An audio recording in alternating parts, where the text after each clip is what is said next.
Murder by Experts.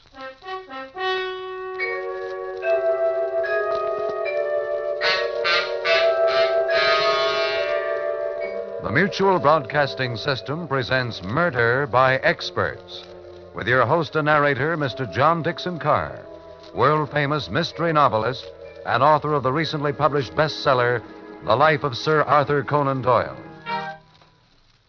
This is John Dixon Carr. Each evening at this time, Murder by Experts brings you a story of crime and mystery which has been chosen for your approval by one of the world's leading detective writers, those experts who are themselves masters of the art of murder and can hold tensity at its highest. Tonight's guest expert is Mr. Hugh Pentecost, author of many memorable thrillers, who has selected a story by a young newcomer you'll do well to watch, Andrew Evans. Be very careful as you listen, for, as Mr. Pentecost says of this thriller, the story has not only a twist, but an unforeseen double twist, which takes one completely by surprise. And now we present Summer Heat.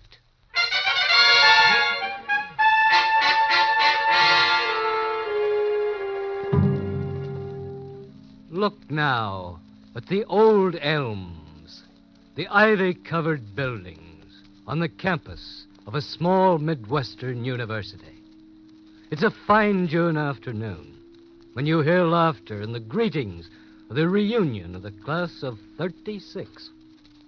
12 years have passed, but none of the members of the class seems much older to each other. There's the dark-haired Paul Baxter wandering rather strangely. There are two of his old friends, prosperous now, judged by their clothes, and boisterous in greeting. Paul Baxter, you old rascal. It's sure good to see you again. Hello, Steve. Bert, this is a surprise. Oh, why didn't you ever write to us, Paul? You had our addresses. Why, sure. That's no way to treat old classmates. Just think, 12 years. Yeah. Oh, they sure have gone fast. Too fast to suit me. Say, Paul, you've turned awful gray for only 33. Well, he always did take things too seriously. I suppose by now, Paul, you're one of the biggest lawyers in the state, huh? How's Marcia? Yeah, you were all set to marry her after graduation, remember? Yes, and you were going to become her father's junior law partner. Oh, you sure had a sweet setup there. Well, things worked out a little differently. You see, that party we had graduation night, do you remember it? Remember it? Oh. How can we forget it? Oh, that was a real blowout. And were you tight, Paul? Well, you know, that party sort of changed my whole life. Change your life? Well, how? Well, I don't remember much about the party itself. I guess I had too many drinks. In fact, I don't remember anything until I woke up the next morning. I could hear old Trinity ringing. I awoke to find myself on the couch in my living room. It was noon, and the room was hot, stiflingly hot. I remembered I had a date with Marcia and her father at 1 o'clock. I got to my feet. My head ached. There were heat waves before my eyes.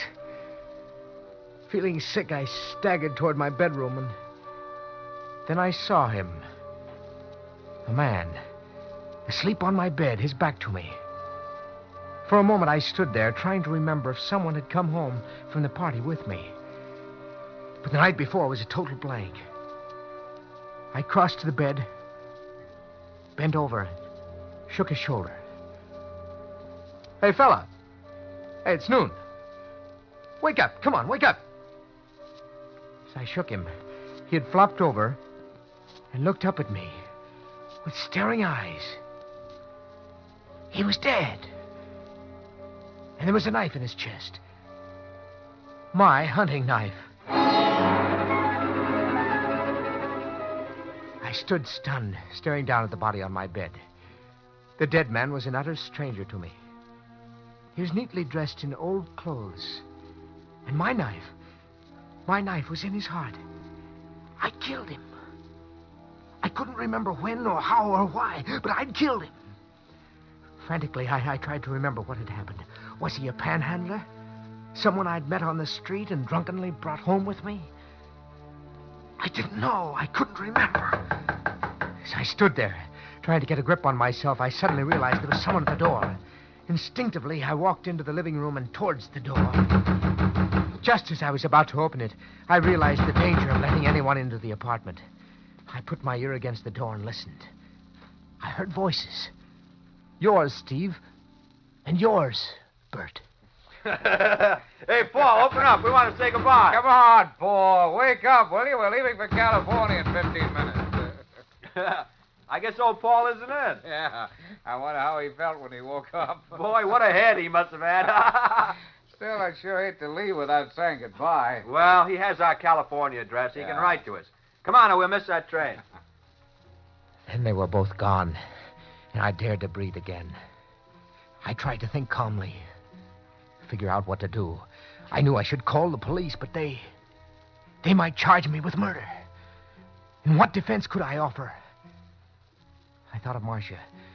The slightest scandal and everything would be off. Our marriage, my job, my future. I couldn't call the police. I couldn't call them and sacrifice everything I'd worked for. Somehow I had to get the body out of my apartment, get rid of it before it was found. Then it came to me. My car was in the basement, garage. The dumbwaiter in the kitchen led down to the basement. I could put the dead man in the dumbwaiter, lower him to the basement, get him in my car, and then... Mr. Paul!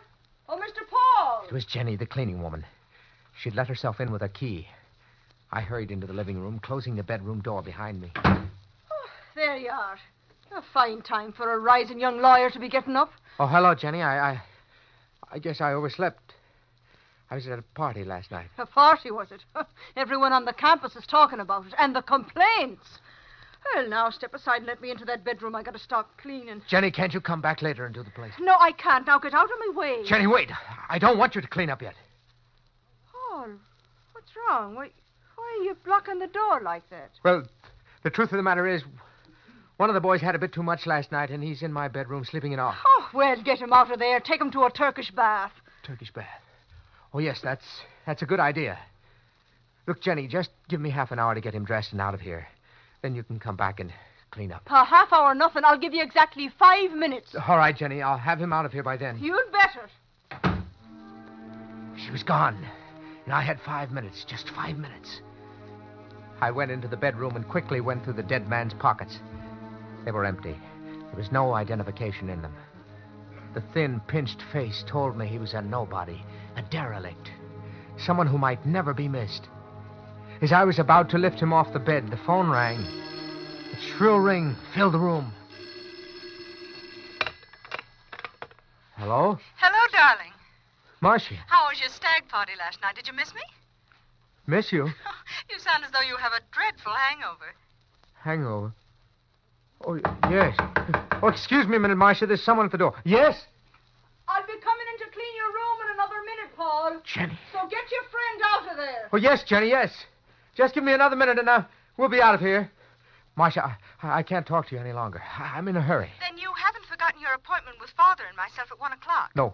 I may be a little late, but I'll be there. Paul, you mustn't be late. I've told you over and over what a stickler Father is for punctuality. He can't stand people who are late for appointments. Well, you recall how furious he was when you didn't I know, show up. Marcia, but You have 45 minutes to shave, shower, and dress. That's plenty of time. And, Paul, wear your gray flannel suit with a blue knitted tie and be sure you're there on Yes, time, Marcia, darling. yes, but I've got to hang up. Jenny will be coming back any minute and Well, what if she is? Now, darling, you haven't forgotten what we discussed yesterday afternoon. Yesterday afternoon? Yes. No, I know Father's brusque and inclined to bully people, but don't let it upset you. After all, it's our future he's... Marcia, I can't talk any longer. I've got to hang up. Jenny will be back. I've only seconds left. What in the world are you talking about? Now, when Father asks... Marcia, I've got to hang up. I've got to. Goodbye. I hung up the phone and wiped the sweat running down my face. It took only a moment to lift him off the bed, carry him into the kitchen, pull the dumbwaiter up, and put his body into it. I closed the door to the dumbwaiter, ran out of the apartment, and started down the stairs to the basement.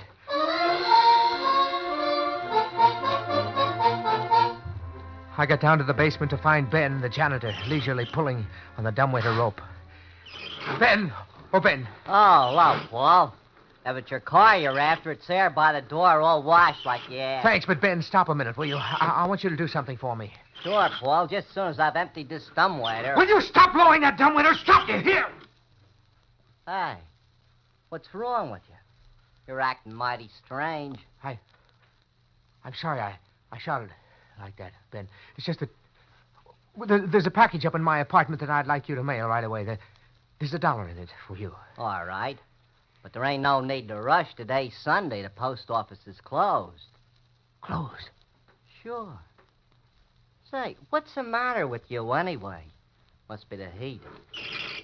Something awful heavy on this dumbwaiter. Wait a minute. There's something else. How's that? Stop a minute, will you? How can I talk to you while you're lowering that dumbwaiter? Well, go ahead. I can hear everything you're saying. Let go of that rope. Let go. You hear it? Hey! You going crazy or something?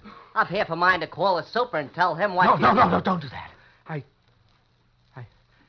Ben, up in my apartment, there's a bottle. Bottle?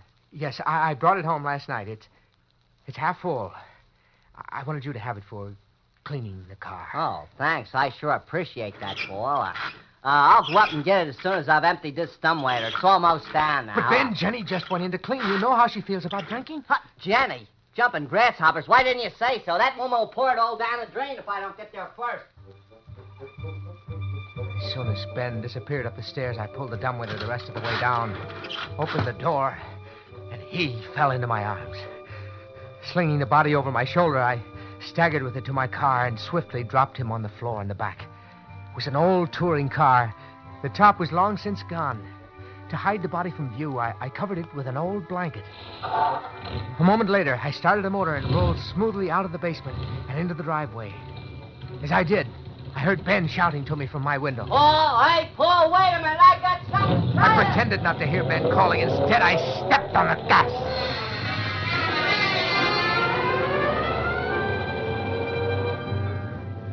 I was almost proud of myself as I drove past the campus.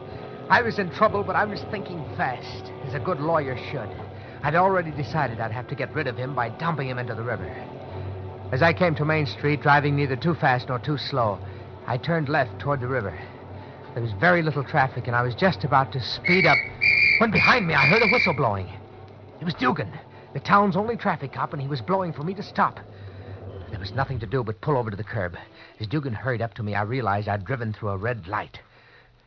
Hello, Dugan. Never mind that hello, Dugan stuff. What's the matter? You colorblind? I'm sorry, Dugan. I just didn't notice the light. You just didn't notice the light. That's fine. Think you and me had better take a ride over to Justice Miller. Oh, look, don't run me in, Dugan. It won't happen again. That's what all you college cut-ups say. Next thing you know, you'll be telling me... What do you got there in the back? Underneath that blanket? Under the blanket?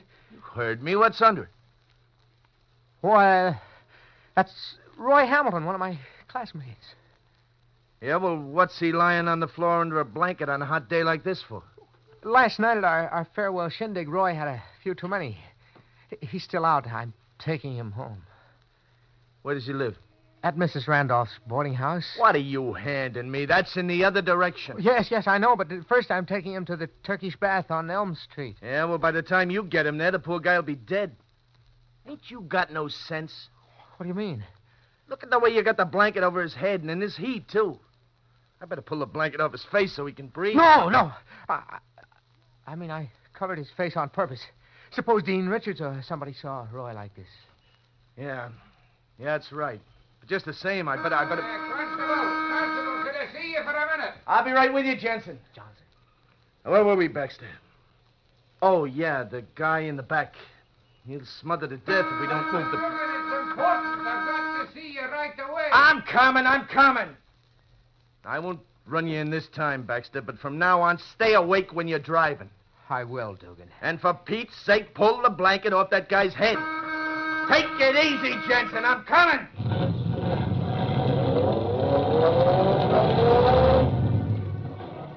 As I stepped on the gas, I muttered a prayer of thanks for old Johnson, the janitor of the medical school building, who had called Dugan just as he was reaching for the blanket that covered my passenger. It was a few minutes after 1 as I drove out of town. I could picture Marcia's father fuming in my lateness. The sun was scorching in my open car as I drove along River Road, looking for a place to hide the body. I needed one where there were trees to hide me.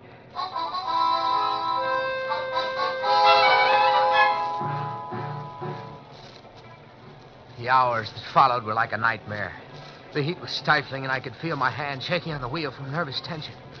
I drove and drove and drove, looking for a place to get rid of the body.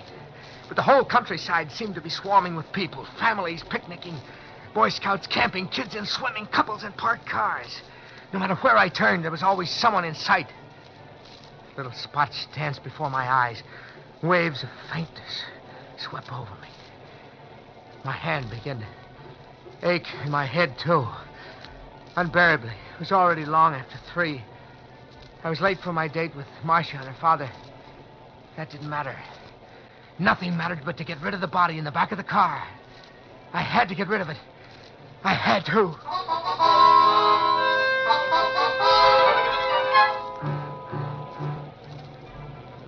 I drove, mile after mile, turning from one road to another, searching endlessly for a safe place to stop. Then I realized I was running out of gas. I saw a gas station ahead, and I decided to stop there. It was a risk, but I had to take it.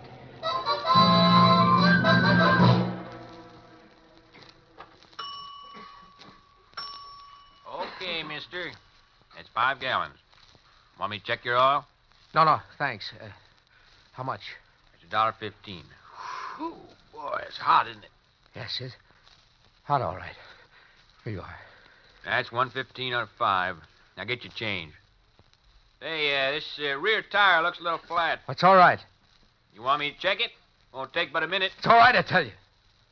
Okay, mister, just you say. Your rear door's open. I better shut that for you. Leave that door alone. Ah, but you don't want to drive along with your rear door open. That's funny. There's something in the car jamming it. I better have a... Leave that door alone and get my change. But you...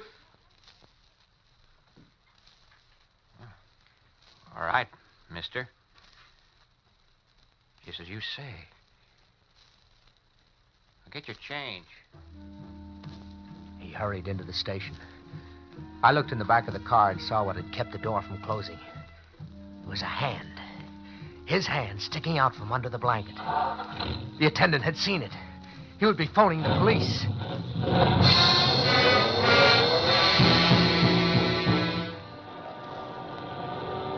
I drove faster and faster. The police would be on the lookout for me now. My whole future depended on what I did in the next few minutes. And then it came to me. In one brief moment, it came to me. The perfect way to get rid of the body. It was so simple, so perfect, that I laughed aloud with relief.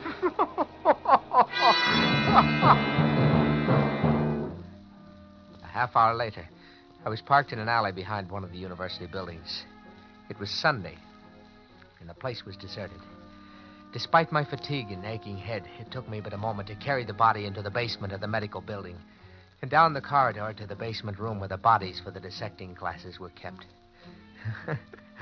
Where does a wise man hide a leaf? In a forest. Where does a wise man hide a body? In the dissecting room. The room was big and cool and dimly lit. At the far end was a long metal tank. I reached the tank and lowered him to the stone floor beside it. I had only to open the tank, slip him inside, and leave. I reached for the lid of the preserving tank and was about to open it when I heard a voice. Hey, who's in there? It was Johnson, the janitor. I quickly dropped behind the tank and waited, holding my breath. I heard you. Stop hiding and come out. I know you're here. I just saw your car through the window. You better come out if you know what's good for you. He'd seen my car. He knew I was in the room. But if I kept my head, there was a chance, just a chance. All right, Johnson. Here I am. Baxter, eh?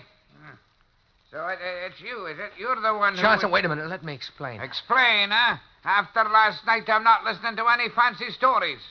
I'm the one who gets blamed when... What's that on the floor behind you there? On the floor? What? Why, nothing, Johnson. Do you think I'm blind or something? Step aside and let me see what... Why, it's a body. Yes. It's a body. So that's it. I thought you were trying to steal one. Instead, you were bringing it. Yes, I was bringing... And just what were you going to do with that gentleman on the floor? Put him back in the tank with the rest? Yes, that's right. I thought he might not be noticed. As if I wouldn't have known. Well, go on. Call the cops.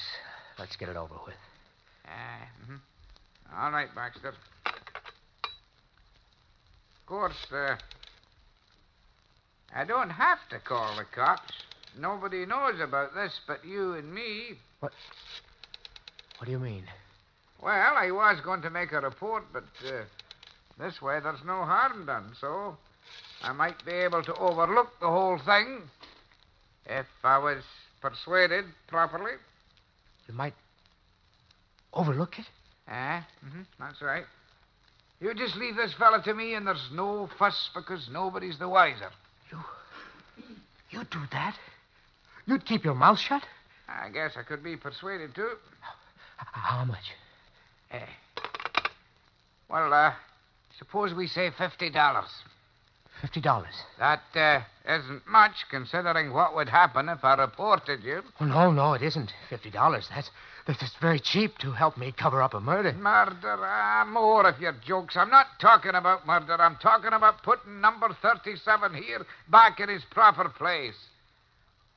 Number 37? Yes, 37. He just came in yesterday from the county poor farm, and last night he disappeared. Stolen by you and your drunken friends and dressed up for a joke. Well, I don't like jokes like that. I drove downtown a while back to tell Dugan the constable about it, but... Well, I didn't tell him anything. It would mean trouble for me for being asleep on the job. Number 37. He was stolen from here last night. Aye, that's what I said. As long as you've brought him back, there's no harm done. That's why I'm willing to keep it quiet. Then I didn't kill him. It was just a joke somebody played on me. Just a practical joke. Here. What's wrong with you? It's a joke. It's a very good joke on me. This whole afternoon driving in the heat, trying to get rid of him, was just a joke. A joke! For goodness sakes, he's fainted.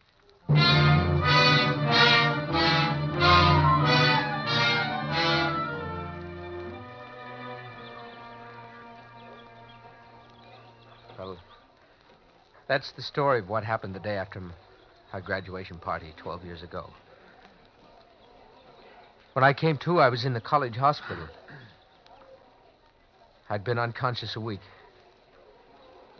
They said it was just a slight breakdown brought on by sunstroke. I was all right after a while, but somehow I wasn't interested in law anymore. Marcia and I didn't get married, and I didn't become her father's junior law partner. Good Lord, Paul. We never knew any of this. Gosh, Paul, I can't tell you how sorry I am. We never dreamed our gag would turn out like that. Your gag? Why, sure. See, after the party broke up that night, we were feeling pretty high, and... Well, it was a crazy idea, but we thought it would be funny to steal a cadaver from the medical college and leave it in your room with your knife in it. Then it was you? The two of you? Well, yes, Paul. Gosh, I feel terrible about this, but... Well, that day we left, we came up to your apartment to tell you about a little joke, only you weren't in. We had to rush for our train, but we phoned from the station. Ben, the janitor, answered, and we told him to explain about the cadaver. I heard him calling, but I didn't stop. Paul, will you ever be able to forgive us for what happened? Forgive you? Forgive you? No. No, I'm going to kill you. I'm going to kill you, do you hear? Kill you. Hey, wait a minute. No. Kill you. Bert, help me. Paul! No. Paul, let him go! He's choking me. Go, Help me. Kill you. I kill you. Here he is, men. Grab him. Quick, grab him. Go, me. Let go. Quick, now, get him back to the hospital. I'll kill him. Take him out. I'll kill him. I'll kill him. I'll kill him. I'll kill him. Now, you hurt, mister? No, I'm all right. But you came just in time. He was trying to kill me. Why, he sure was. He just went crazy. Well, I'm sure sorry this happened. You see, he slipped away from the hospital this afternoon. We figured he'd head this way. The hospital? Yes. Poor fella had a bad breakdown just after he graduated 12 years ago. He's been locked up ever since. Locked up? Yeah. He's always been perfectly harmless, though. He just went around all the time looking for a place to hide something. This is the first time he ever got violent. I can't figure out what came over him.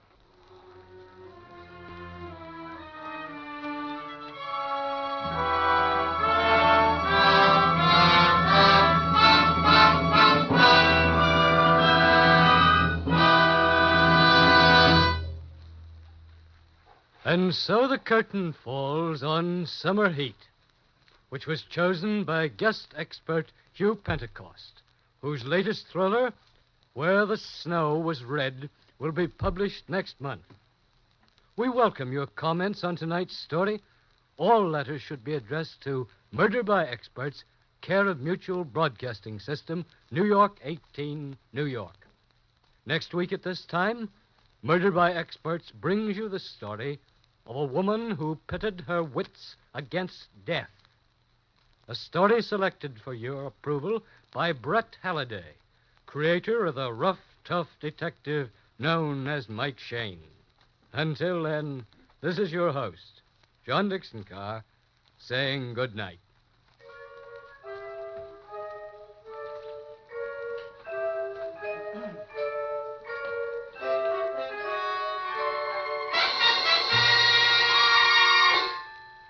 In our cast were Lawson Zerby, Bryna Rayburn, Ian Martin, Cameron Andrews, Bill Zuckert, and Frank Behrens. Summer Heat by Andrew Evans was adapted for radio by Robert A. Arthur and David Cogan. Original music was composed by Richard LePage. The orchestra was conducted by Emerson Buckley. Murder by Experts is produced and directed by Robert A. Arthur and David Cogan. All characters in this story were fictitious, and any resemblance to the names of actual persons was purely coincidental. Phil Tonkin speaking. This is the world's largest network serving more than 500 radio stations, the Mutual Broadcasting System.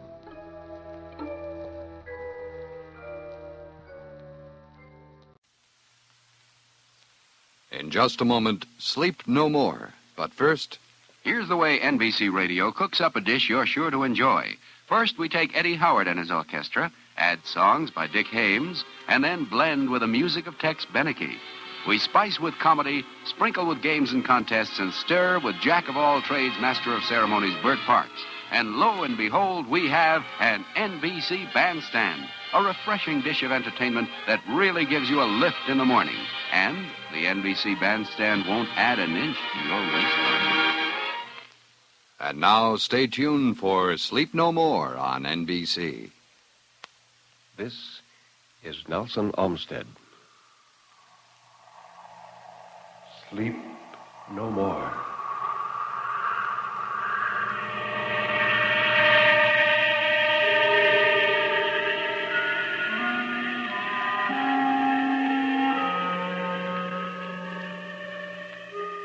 Sleep no more. Turn down the lights. Sink back in your chair and don't look into the shadows. In the shadows, there may be moving things. Tonight, it may be you will sleep no more.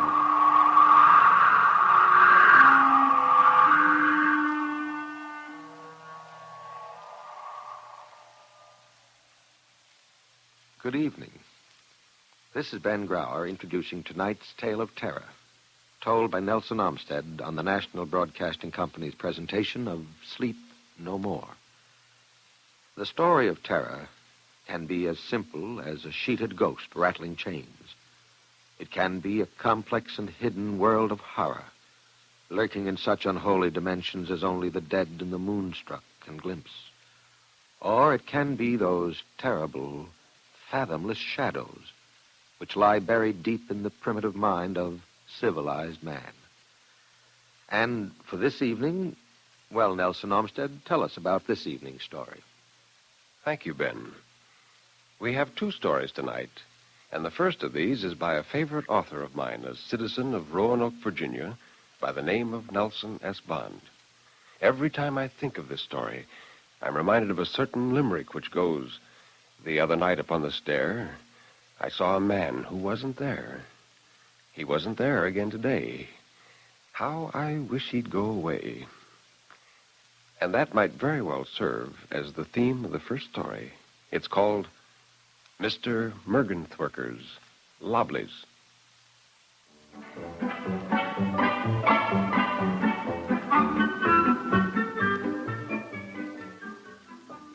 The faint tap on the door of my office gave me a chance to get my feet off the desk before I shouted, "Come in!" The door swung open hesitantly, and I saw him. "Yeah?" I said. He stood there, blinking at me apologetically. Tiny man, hardly more than 5'1", maybe 2, with sand-colored hair and eyes. His clothing was plain but neat, and he was nervous, and he said, Are you the man who takes the news?" "Who? Me? Oh, certainly. I'm the whole darn newspaper. I write the front page, lay out the ads, draw the cartoons, dig up the dirt, and sell the papers on the street. What do you want, anyway?" Why, I just wanted to tell you there's going to be a murder this afternoon. Well, nice going, Mr. Mergenthwirker. Henry Mergenthwirker. Nice going, Mr. Mergenthwirker. You socked it right in the button that time. There is going to be a nice little murder this afternoon. A classic case with all the trimmings. I'm just writing the headlines now. D.A. slays maiden. Oh, no, not the district attorney. Nothing like that. It's a girl up in the Bronx, a secretary named Hazel Johnson. She's going to be killed with a hammer. What's the gag? You know the girl? Me? No, never saw her in my life. Then how do you know about the murder? They told me. He gestured vaguely toward the door with one hand. They? Who?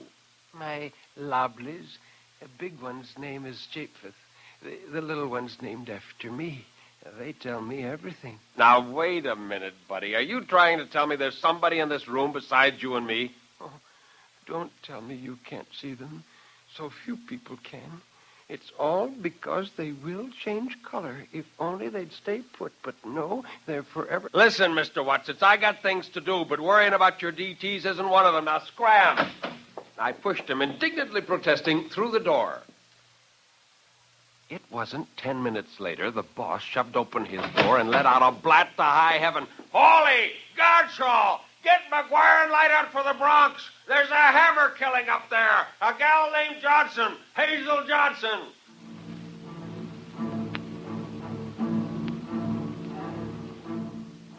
The funny part about it was there was no mystery connected with this hammer job. They caught the guilty man an hour after they found the body, and he confessed right off the bat. What I mean is, there wasn't one thing to connect my weird visitor with the case. So the affair bothered me. I looked up the name Mergenthwirker in the telephone book and the city directory, but it wasn't in either one of them. I don't know just what I would have done if it had been. After all, you can't go to the Bobbies and say, "Look here, a guy named Mergenthwirker has 2 green familiars who told him there were going to be a murder." So I puzzled over the thing for a week or so, and then it gradually dropped out of my mind and might never have occurred to me again if I hadn't dropped into Tony's joint one night for a drink.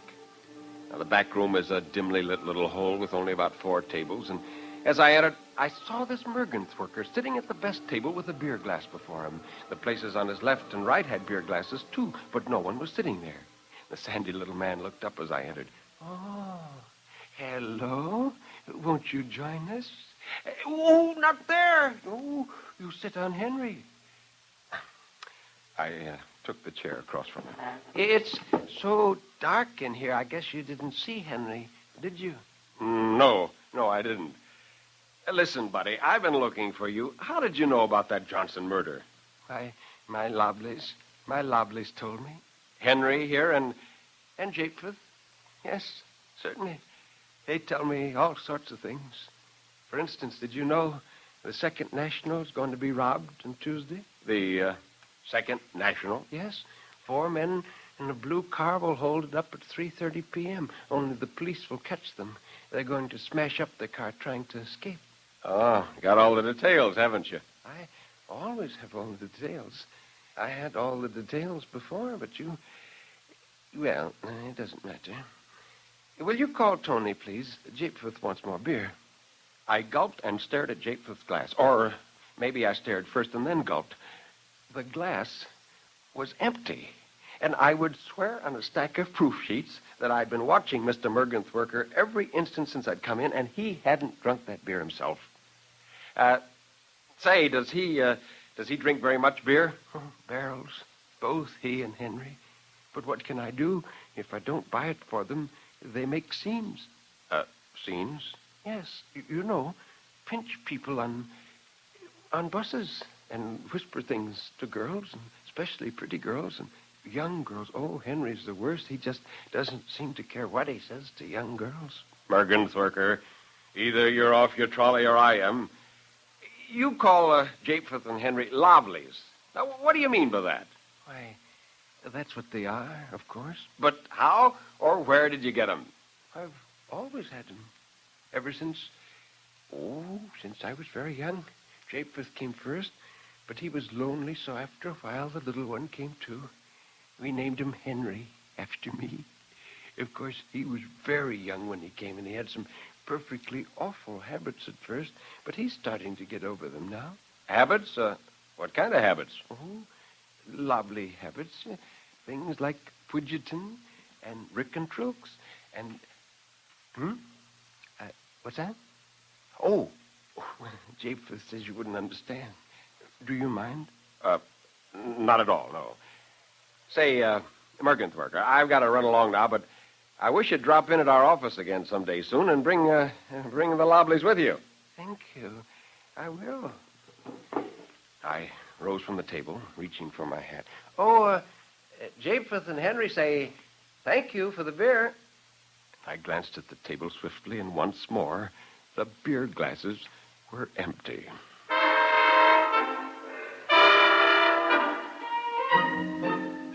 At 3 o'clock the next afternoon, I hoped up a phony excuse to plant 2 of the boys and a cameraman in the Second National Bank. At 3:30 on the dot, a blue sedan drew up. 4 men stepped out, whisked briskly into the bank, covered the joint with a Tommy gun, scooped up the gravy, and moved along. At 3:57, their car, closely followed by my 3 men and the police, clipped an elevated post on 6th. And at 4:10, my sheet pulled the first beat this burg had seen in the past 6 years, a complete pictorial account of the Second National Robbery. I had just finished receiving the boss's congratulations, without a bonus, of course, when Mergenthwirker came in. He was beaming delightedly. So, he said triumphantly. So, I agreed slowly. You were right. I don't know how or why, but you were. Oh, it's my lovelies. They know everything. Man, with Japeth and Henry to help you, you could be the richest guy this side of Hades. Do they know the result of horse races and lotteries and football games? Why, well, I suppose so. I never stopped to think. Why, my goodness, I couldn't I? Well, it looks as if. Here, won't you and the boys sit down? Oh, no. Oh, my. What? I never even thought of using Henry and Japeth to... Oh, will you come across the street and have a drink with us and talk it over? Well, why not? I said. When we reached the street, he grabbed my arm and helped me back. Let them go ahead, he whispered. Perhaps they wouldn't exactly like it if they knew I was planning to use them like that. I'll have to break it sort of gently and see what they think. I wouldn't want to... Henry! Henry! Suddenly he left me and darted into the middle of the street in front of a huge truck, arms outthrust before him as though to push some slighter body out of danger. A horn growled, brakes squealed viciously, somewhere a whistle shrilled, and the pattering of many voices tightened into a murmuring knot in the center of the street. Numbed with fear, I elbowed my way through the crowd. Mergenthwirker, his body grotesquely twisted, lay crumpled on the asphalt. I leaned over him and lifted his head in my arm. His eyes fluttered open and he recognized me. Henry, is he all right? There. Yes, I thought so. Then he is safe. Now, you just take it easy, Guy. There'll be an ambulance here directly. For me? Oh, no, I can't die. Japheth, Henry, what will they do without me? My lovelies, my lovely, beautiful lovelies. Nobody to talk with, nobody to buy them beer. And Henry is so young. Listen, they'll be all right. Now, I'll take care of them.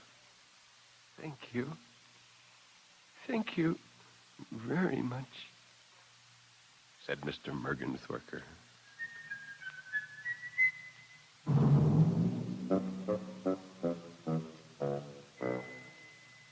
This has been Nelson S. Bond's short story, Mr. Mergenthwirker's Lovelies, as told by Nelson Olmsted. And now, sir, what's the second of tonight's stories? It's something of a paradox, Ben. A chilling story of a heat wave. During the dog days of summer, have you ever thought what heat could do to your mind if you're nervous and excitable? This second story concerns two men who found the hot, oppressive, humid weather charged with mystery and weird prophecy. This is W.F. Harvey's remarkable narrative, August Heat.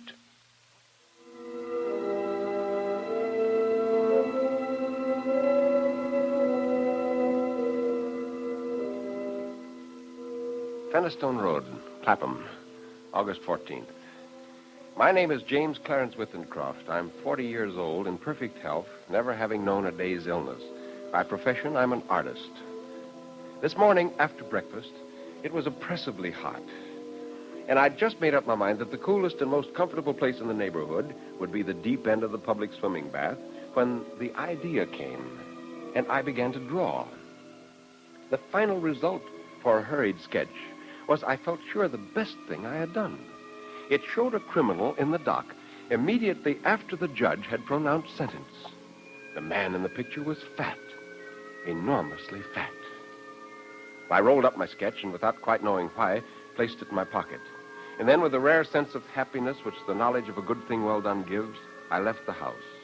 I believe that I set out with the idea of calling upon Trenton, for I remember walking along Lytton Street and turning to the right along Gilchrist Road at the bottom of the hill where the men were at work in the new tram lines.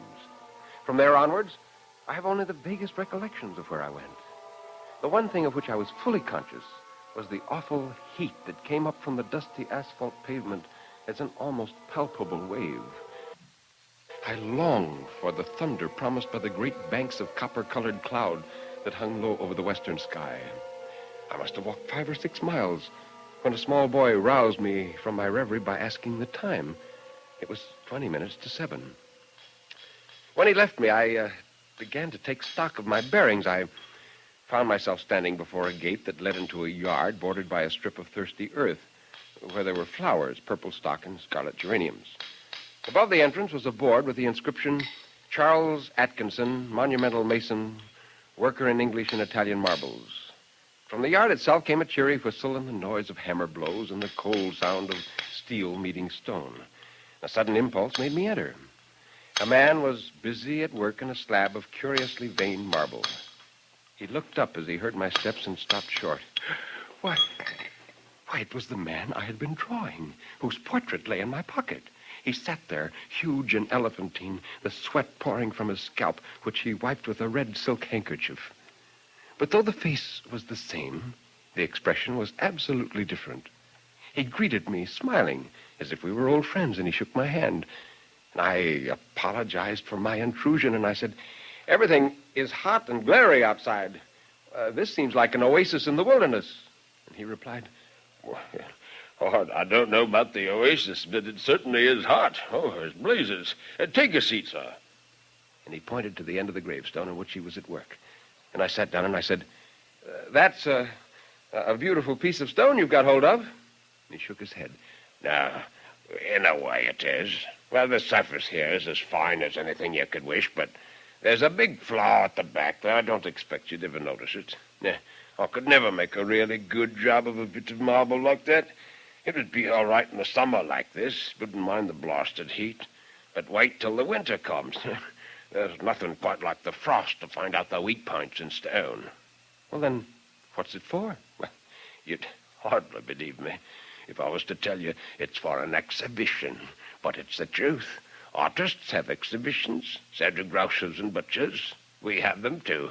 All the latest little things in headstones, you might say. He resumed his work. We went on to talk of marbles and which sort best withstood wind and rain and which were easiest to work, and then of his garden and of a new sort of carnation he'd bought. At the end of every minute he would drop his tools, wipe his shining head, and curse the heat. I said little, for I felt uneasy. There was something unnatural, uncanny meeting this man. I tried at first to persuade myself that I had seen him before, that his face, unknown to me, had found a place in some out-of-the-way corner of my memory. But I knew I was practicing little more than a plausible piece of self-deception. Mr. Atkinson finished his work, spat on the ground, and got up with a sigh of relief. Well, now what do you think of that? He said with an air of evident pride. The inscription, which I read for the first time, was this: Sacred to the memory of James Clarence Withencroft, born January 18th, 1902. He passed away very suddenly on August 14th, 1942. In the midst of life, we are in death. For some time I sat in silence, and then a cold shudder ran down my spine, and I asked him where he'd seen that name. Oh, well, I didn't say it anywhere. I wanted some name, and I put down the first one that come to my head. Why do you want to know? It's a strange coincidence, but the name happens to be mine. And the dates? Well, I can only answer for my birth date, and that's correct. But according to your stone, I will die today, August the 14th. Now, what about that? Well, it's a rum go. But he obviously knew less than I did. I told him of my morning's work. I took the sketch from my pocket and showed it to him. He looked at the picture of himself being sentenced in court, and then he said, "Oh, and it was only the day before yesterday that I told Maria there was no such things as ghosts." Well, neither of us had seen a ghost, but I knew what he meant. You have probably heard my name, I said. And you must have seen me somewhere and have forgotten it. Were you at Clacton-on-Sea last July? I had never been to Clacton in my life. We were silent for some time. We were both looking at the same thing, the two dates in the gravestone, and one was right. We resumed our conversation at the point we'd left off. You must excuse my asking, I said, but since my picture of you shows you being sentenced in court, do you know of anything you've done for which you could be put on trial? And he shook his head. Well, I'm not bankrupt. Business is prosperous enough. Oh, well, 3 years ago, I bribed the gravedigger with a turkey at Christmas, but that's all I can think of. He got up, fetched the can from the porch, and began to water the flowers. Twice a day, regular in hot weather. And then the heat sometimes gets the better of the delicate ones. And ferns, good Lord, they'd never stand it. I'll say, where do you live? I told him my address. It would take an hour's quick walk to get there. And I said, why? Well, now it's like this. We'll look at the matter straight. If you go home tonight, you take your chance of accidents. A cart may run over you. There's always banana skins and orange peels, to say nothing of fallen ladders. Now, the best thing we can do is for you to stay here till it's 12 o'clock. We'll go upstairs and smoke. It may be cooler inside. To my surprise, I agreed.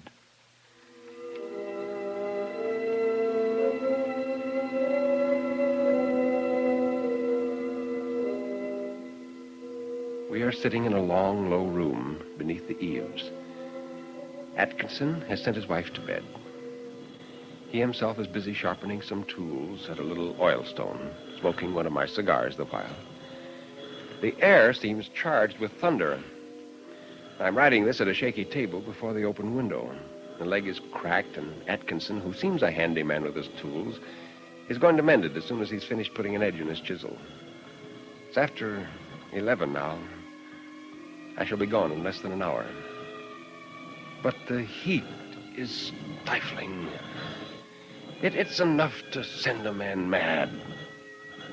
Signed, James Clarence Withencroft. Well, there we are, Atkinson. I've written down all that's happened to us in this strange day. Have you finished with your chisel? I say, Atkinson, what's the matter, man? You're as pale as a ghost.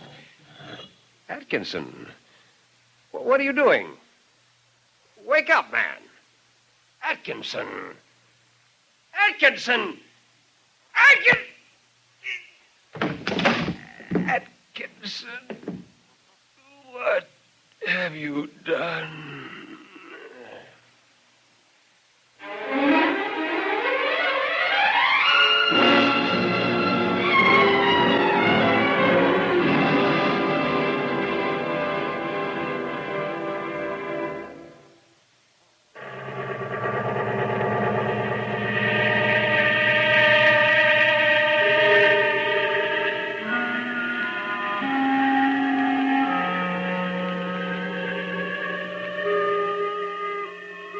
You can turn up the lights now.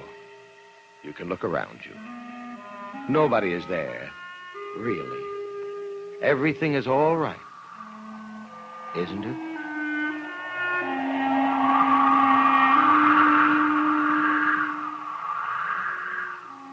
Step over here, Nelson Olmsted, and tell us about next week's story. Next week, Ben, we again have two stories. This time, both are by the same author, Michael Fessier. They are called Over the Hill and The Man in the Black Hat.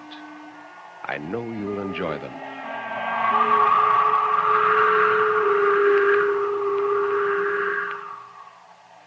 You've been listening to Sleep No More, an NBC Radio Network production directed by Kenneth McGregor. Mr. Olmsted's albums are recorded exclusively for Vanguard Records. Until next week, when Nelson Olmsted will again be here in person, this is Ben Grauer bidding you all good night.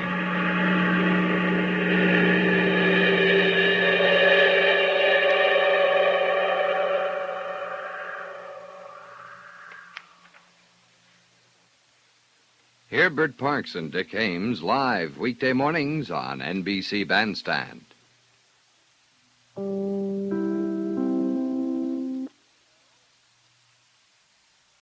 Now, the Roma Wine Company of Fresno, California presents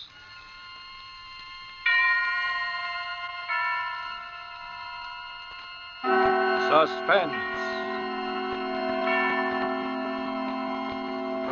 Tonight, Roma Wines bring you the distinguished actor, Mr. Ronald Colman, in one of the great suspense stories of our time, August Heat.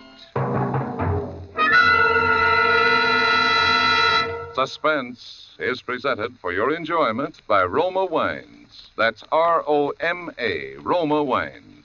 Those excellent California wines that can add so much pleasantness to the way you live, to your happiness in entertaining guests, to your enjoyment of everyday meals. Before we bring you Ronald Colman and our suspense play, here's a brief message from Elsa Maxwell, famed for her great charm as a hostess. When food looks appetizing, it almost always lives up to expectations. When even so simple a main dish as a steaming, fragrant bowl of spaghetti or beans is surrounded by bright green salads, golden rolls or muffins, and brilliant Roma California Burgundy, the food is more enjoyable, more delightful. And for a summery touch of the outdoors, a vase of flowers, perfect color complement to the deep, rich beauty of Roma Burgundy. You'll enjoy the fruity, robust taste, the tart piquancy of distinguished Roma Burgundy served cool. Truly, a masterpiece of fine winemaking. Like all Roma wines, Roma Burgundy is unvaryingly good, always high in quality of bouquet, color, and taste. The happy reward of selected grapes, brought slowly to perfection, gently pressed, then carefully guided to flavor fullness by the ancient skill of Roma's noted wineries in California's choicest vineyards. Yet all this goodness is yours for only pennies a glass. Remember, more Americans enjoy Roma than any other wine. R-O-M-A, Roma wines.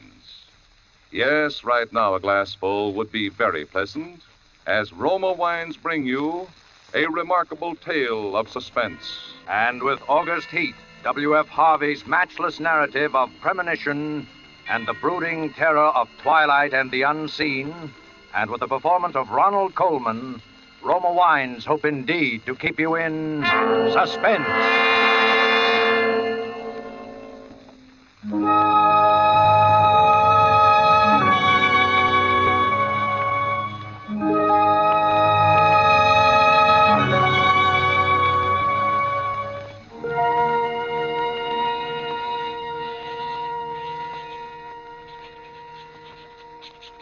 Penniston Road, Clapham, August the 20th, 1945. I have had what I believe to be the most remarkable day in my life. And while the events are still fresh in my mind, I wish to put them down on paper as clearly as possible.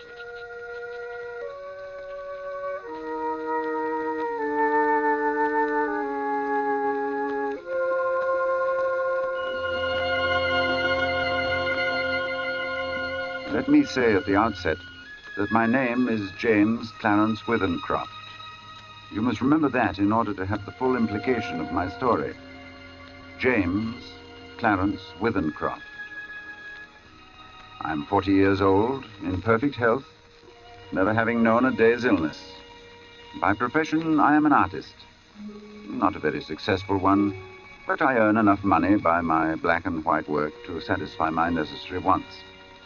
My only near relative, a sister, died 5 years ago, so that there is no one in particular to whom I address this manuscript. Only you, who might by chance read it someday. For, because of the peculiar circumstance about which you will soon hear, I have the strong premonition that I shall never live to tell anyone about it.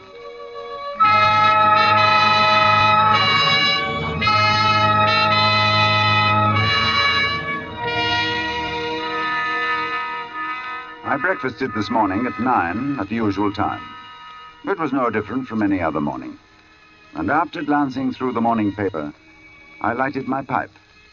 And I proceeded to let my mind wander, in the hope that I might chance upon some subject for my pencil. The room, though door and window were open, was oppressively hot. And I had just made up my mind that the coolest and most comfortable place in the neighborhood would be the deep end of the public swimming bath, when I was suddenly shaken. A feeling swept over me such as I'd never experienced before.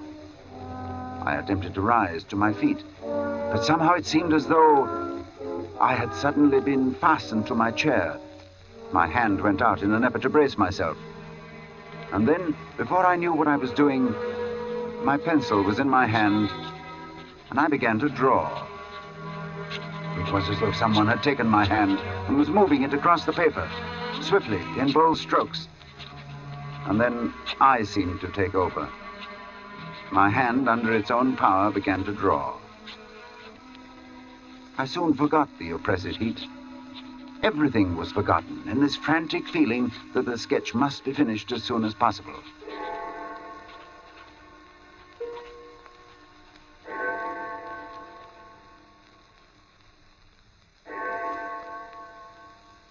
I had no idea how long I worked until I heard the clock of St. Jude's in the distance. It was 4 o'clock, and I had started just after breakfast. Now, for the first time since I'd begun, I actually seemed to see what I had been sketching. I was surprised. The final result was, I felt sure, the best thing I'd ever done. It showed a criminal in the dock immediately after the judge had pronounced sentence. The man was fat, enormously fat. The flesh hung in rolls about his chin. It creased his huge, stumpy neck. He was clean-shaven, or perhaps I should say a few days before he must have been clean-shaven. And he was almost bald. He stood there before the judge, his short, clumsy fingers clasping the rail, looking straight in front of him. The feeling that his expression conveyed was not so much one of horror as of utter, absolute collapse. There seemed nothing in the man strong enough to sustain that mountain of flesh. And then I saw that the sketch wasn't complete, for the man's other hand seemed to be clutching an instrument of some kind, a weapon, but it hadn't been completed. I had made this sketch, and yet I had no recollection of what I'd intended the man to carry in his other hand. I took up my pencil again, and I attempted to fill in the fuzzy outline, but it was useless. It was as though my fingers had suddenly turned to lead. I sat down, and I felt the moisture slowly forming on my forehead. And once again, I was conscious of the oppressive heat. Then I knew that there would be no finishing of the sketch, at any rate not for the moment. So I rolled it up, and without quite knowing why, I put it in my pocket. In spite of my peculiar inspiration, I was filled with a rare sense of happiness which the knowledge of a good thing well done gives.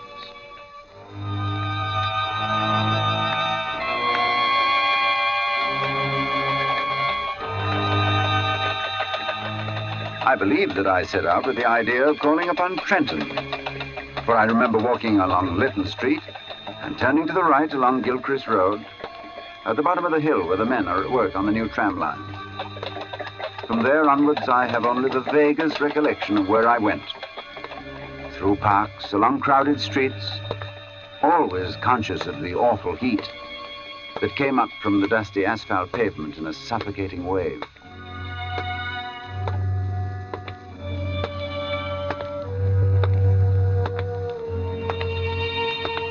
I remember, too, the hollow sound of my footsteps as I moved along.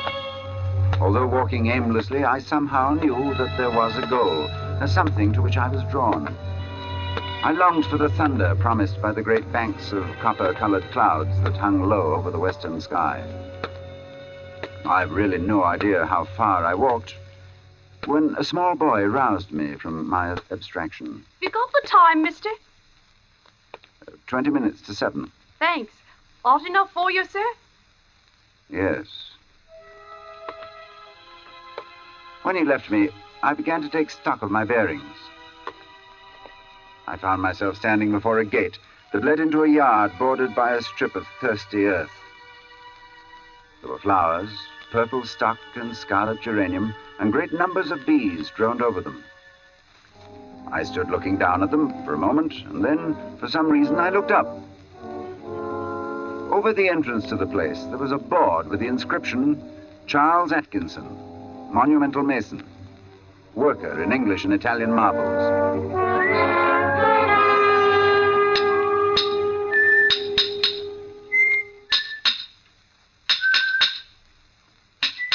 From the yard itself came a cheery whistle, the noise of hammer blows and the cold sound of steel meeting stone. A sudden impulse made me enter, and I went in the direction of the noise.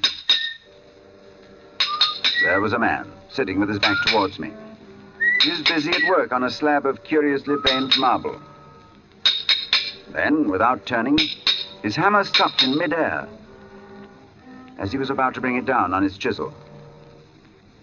He held this position a moment before turning, but I knew that he was aware of my presence, and when he turned, I saw his face.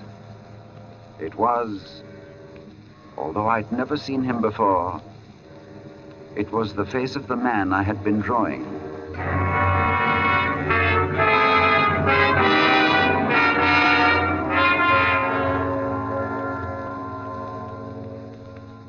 Yes, it was the face of the man whose sketch was in my pocket. He sat there on his low stool, huge and elephantine, the sweat pouring from his scalp, not speaking. Then he took a red silk handkerchief and he mopped his brow. Although this face that looked up at me was the same as my sketch, the expression was absolutely different. Suddenly the puzzled expression left his face, and he smiled, as if we were old friends. And he walked over and he took my hand. Good day, sir. Good day. I'm sorry to intrude. Not at all. Everything is so hot and glary outside. This is like an oasis in the wilderness.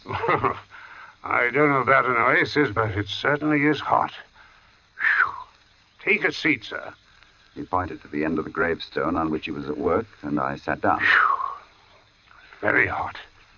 That's a beautiful piece of stone you've got hold of. In a way it is.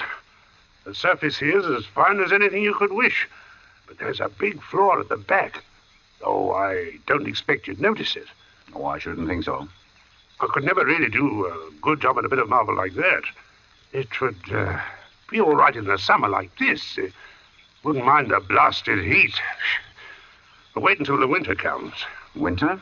There's nothing quite like frost to find out the weak points in stone. Oh.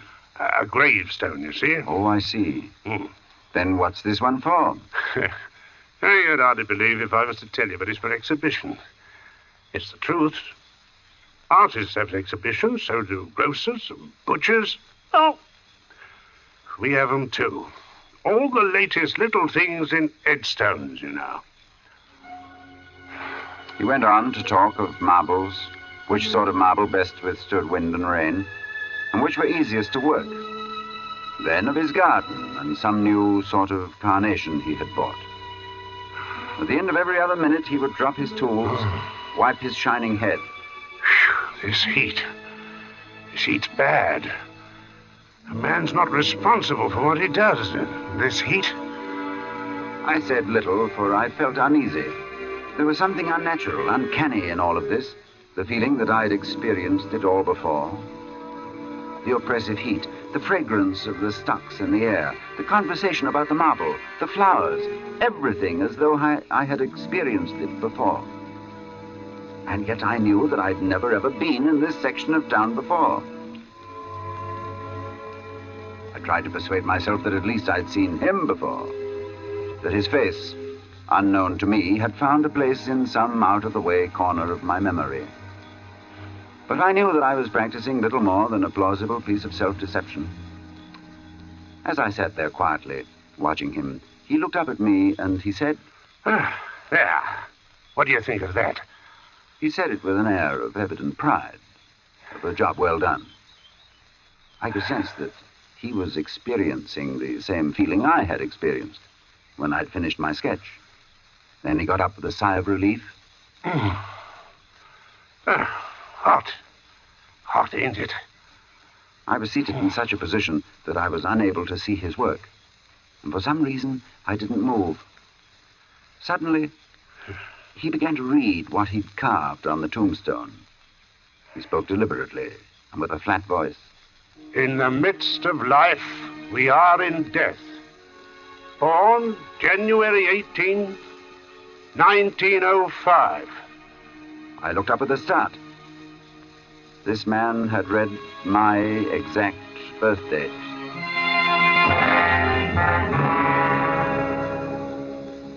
He passed away very suddenly on August 20th, 1945. That's today. We usually use the present date on these exhibition stones. Do you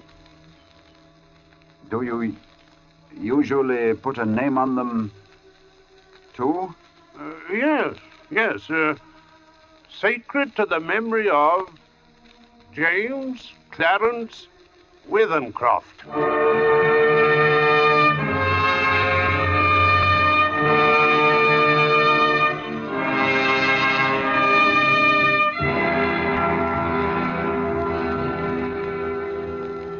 Cold shudder swept over me, and I sat there in silence. The sound of birds and crickets seemed loud in my ears as we stood there, looking at each other, saying nothing. And then he mopped his brow again. Hot. Hot. I was finally able to speak. Where did you see that name? Oh, I didn't see it anywhere. I wanted some name, and I put down the first that came into my head. It's a strange coincidence, but it happens to be mine. Huh? That's your name? You're James Clarence... Withencroft, yes. Well... And the dates? I can only answer for the birth date. It's correct. Oh. That's a rum go. I made a sketch this morning of you. Of me? But you've never seen me before. No.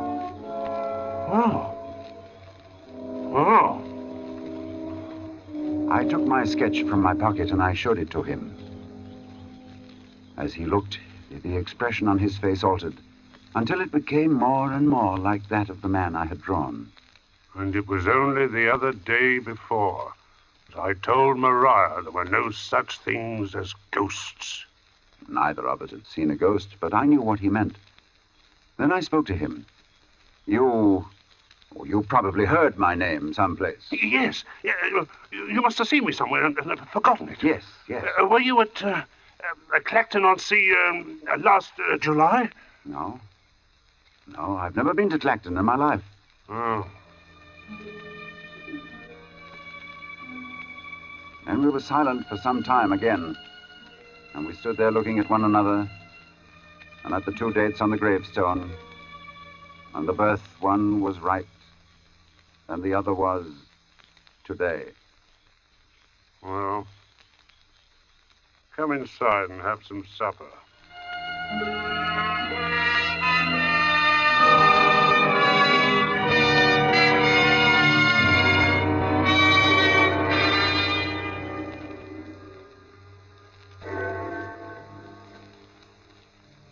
His wife was a strange little woman who was pallid with the look of those who live their lives indoors.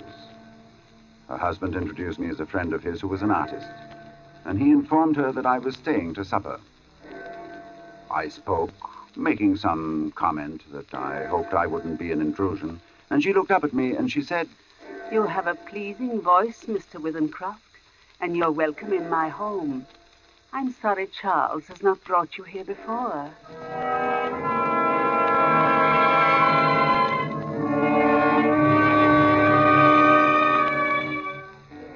Very little was said during the meal, and after the sardines and watercress had been removed, she walked over to a cupboard and she took down a thin black book, and as she handed it to me, she spoke.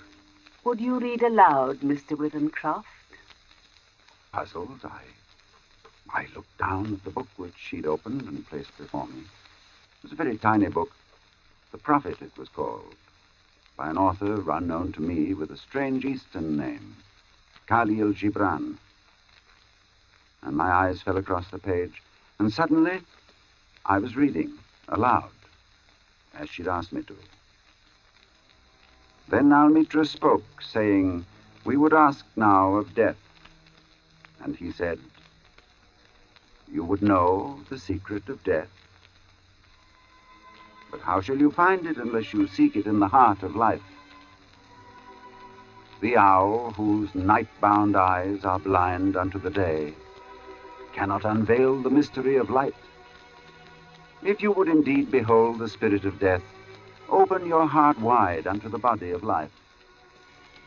For life and death are one, even as the river and the sea are one. In the depth of your hopes and desires lies your silent knowledge of the beyond. And like seeds dreaming beneath the snow, your heart dreams of spring. Trust the dreams, for in them is hidden the gate to eternity.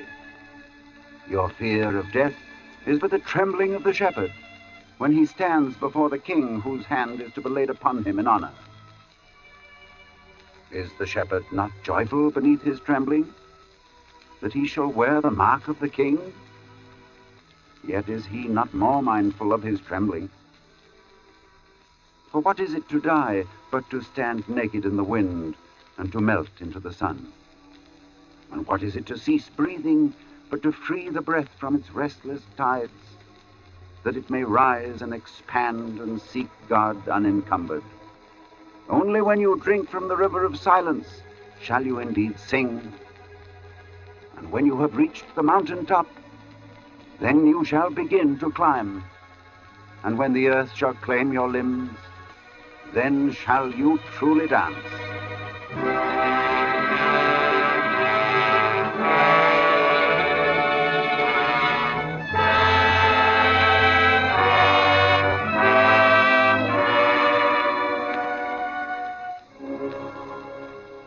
When I looked up, Mr. Atkinson had gone.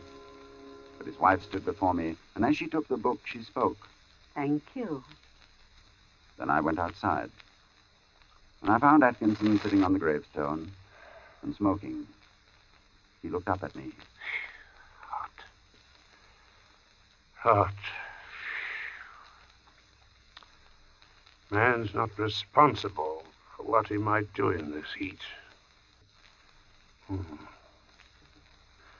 She never asked anyone to read aloud before. And then we talked about the sketch again. He looked at it.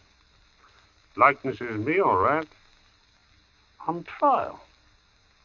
You must excuse my asking, but do you know of anything you've done for which you could be put on trial?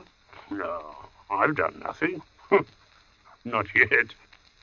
He got up, fetched a can from the porch, and he began to water the flowers. Twice a day regular in the hot weather. And then the heat sometimes gets the better of the delicate ones, and ferns. Good Lord, they could never stand it. Where do you live? I told him my address. It would take an hour's quick walk to get back home. And he stopped watering, and he faced me squarely. It's like this. We'll look at the matter straight. If you'll both go back home tonight, you take your chance of accidents. A cart may run over you. There's always banana skins and orange peels, to say nothing of falling ladders. He spoke of the improbable with an intense seriousness that would have been laughable 6 hours before. But I did not laugh. The best thing we can do is for you to stay here till 12 o'clock. Then it'll be tomorrow, do you see? Yes. We'll go upstairs and smoke. Maybe cooler inside. And to my surprise, I agreed.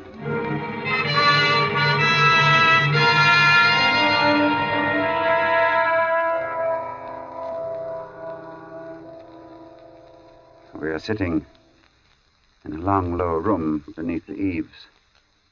Atkinson has sent his wife to bed. He himself is busy sharpening some tools at a little oilstone, smoking one of my cigars the while.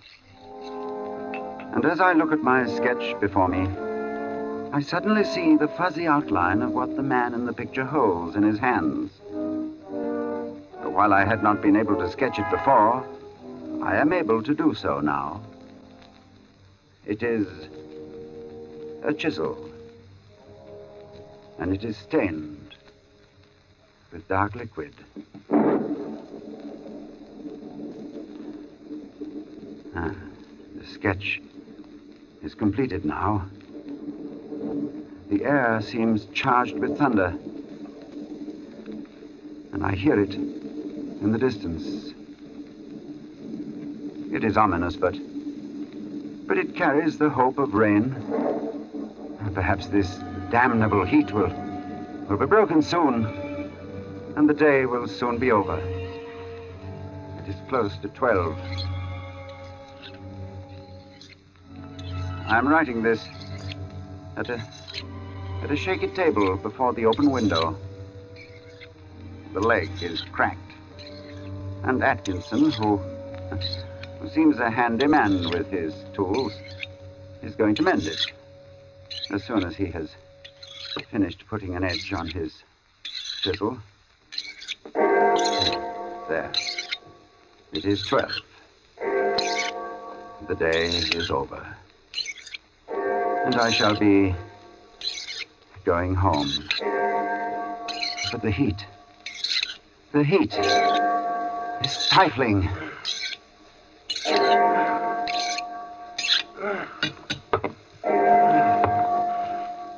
This heat is enough to send a man mad.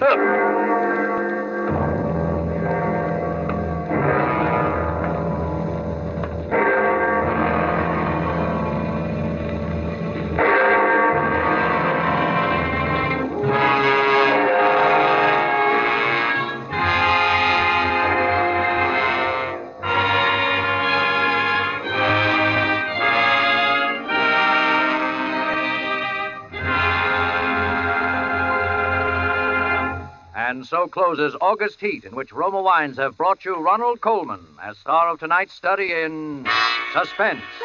Suspense is produced, edited, and directed by William Spear. Music for August Heat was composed by Lucien Morawick and conducted by Lud Gluskin. Dennis Hoy appeared as Atkinson. This is Truman Bradley with a word for Roma Wines, the sponsor of Suspense. America's famed authority on hospitality, Elsa Maxwell, recently made this suggestion for gracious entertainment. Your friends will respect your good taste when you serve delightful Roma California Tokay, enjoyable at any time, with coffee or dessert, with nuts and fruit. I suggest serving Roma Tokay cool. A most timely suggestion from Miss Maxwell. You'll find flame bright Roma Tokay velvety smooth, moderately sweet, light, yet delightfully rich in color. And you'll find Roma wines always delicious, of unvarying fine quality and goodness. June is the month of weddings, and the most distinguished way to fate the June bride is by serving Roma California champagne. Its gold and sparkle and delicious, delightful dryness tell you that here is a truly fine champagne, Roma champagne. Next time you plan for a special occasion, add this sparkling touch of perfection, good Roma champagne. Next Thursday, you will hear John Payne and Frank McHugh as stars of Suspense. Presented by Roma Wines, R-O-M-A, made in California for enjoyment throughout the world. This is CBS, the Columbia Broadcasting System.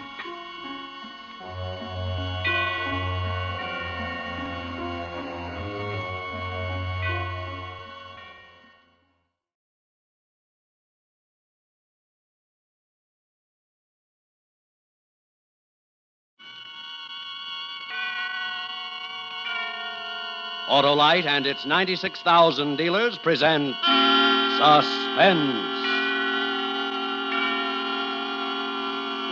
Tonight, Autolite brings you Too Hot to Live, a suspense play starring Mr. Richard Widmark.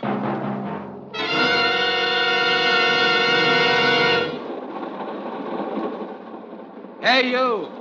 Freeloader. What? We don't sell tickets on this freak. Well, it was empty. I didn't think anybody'd mind. We're slowing down for a crossing. I don't want to find you when I come back. Where are we? Half-mile from Marcus Junction. Thanks. Forget the thanks. Just beat it before somebody inquisitive starts asking questions. Yeah, don't they always? The train rolls by, slowing, and the crossing bell warns that death is here. I don't recognize it, though. I walk toward Marcus Junction, toward death. In just a moment, Mr. Richard Widmark in the first act of Too Hot to Live. Well, Hap, how are the hobgoblins? Well, Halloween isn't here yet, Harlow. Soon will be, and that means the time has come to have your car made ready for the cold driving days ahead. And your friendly Autolite spark plug dealer is the man to see. What'll he do, Harlow? Why, your Autolite spark plug dealer will winterize your car, put in antifreeze, change the oil and grease. And check the spark plugs, too. Thanks, Johnny Plug Check, for a worry-saving reminder. Because spark plugs are the very heart of your car's ignition system. These are better than ever. You mean spark plugs need winterizing, too? They sure do, Hap. And that's why it pays to have your Autolite spark plug dealer replace worn-out spark plugs with world-famous ignition-engineered Autolite spark plugs. Autolite spark plugs, you know, are ignition-engineered to operate as a perfect team with your car's ignition system. And that's why you can't buy better spark plugs for your car than Autolite. So, folks, see your friendly Autolite spark plug dealer. Remember, you're always right with Autolite. And now, with Too Hot to Live and the performance of Mr. Richard Widmark, Autolite hopes once again to keep you in suspense.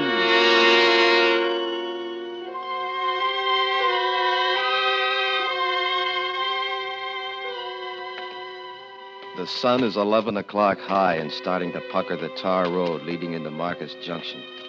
I'm heading in. Sweat's beginning to streak through the old suntan uniform, and my shoes are sucking tar every time I lift them. The sole of one boot busts loose and starts flapping against the road. That's bad. A drifter needs a good pair of shoes, and I'm on the drift.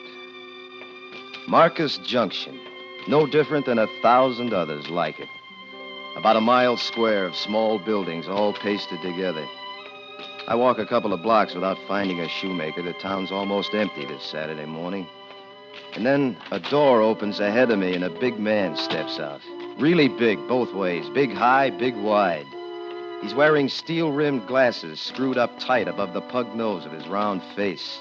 And 6 full inches of hat brim circle the pink flesh like a halo.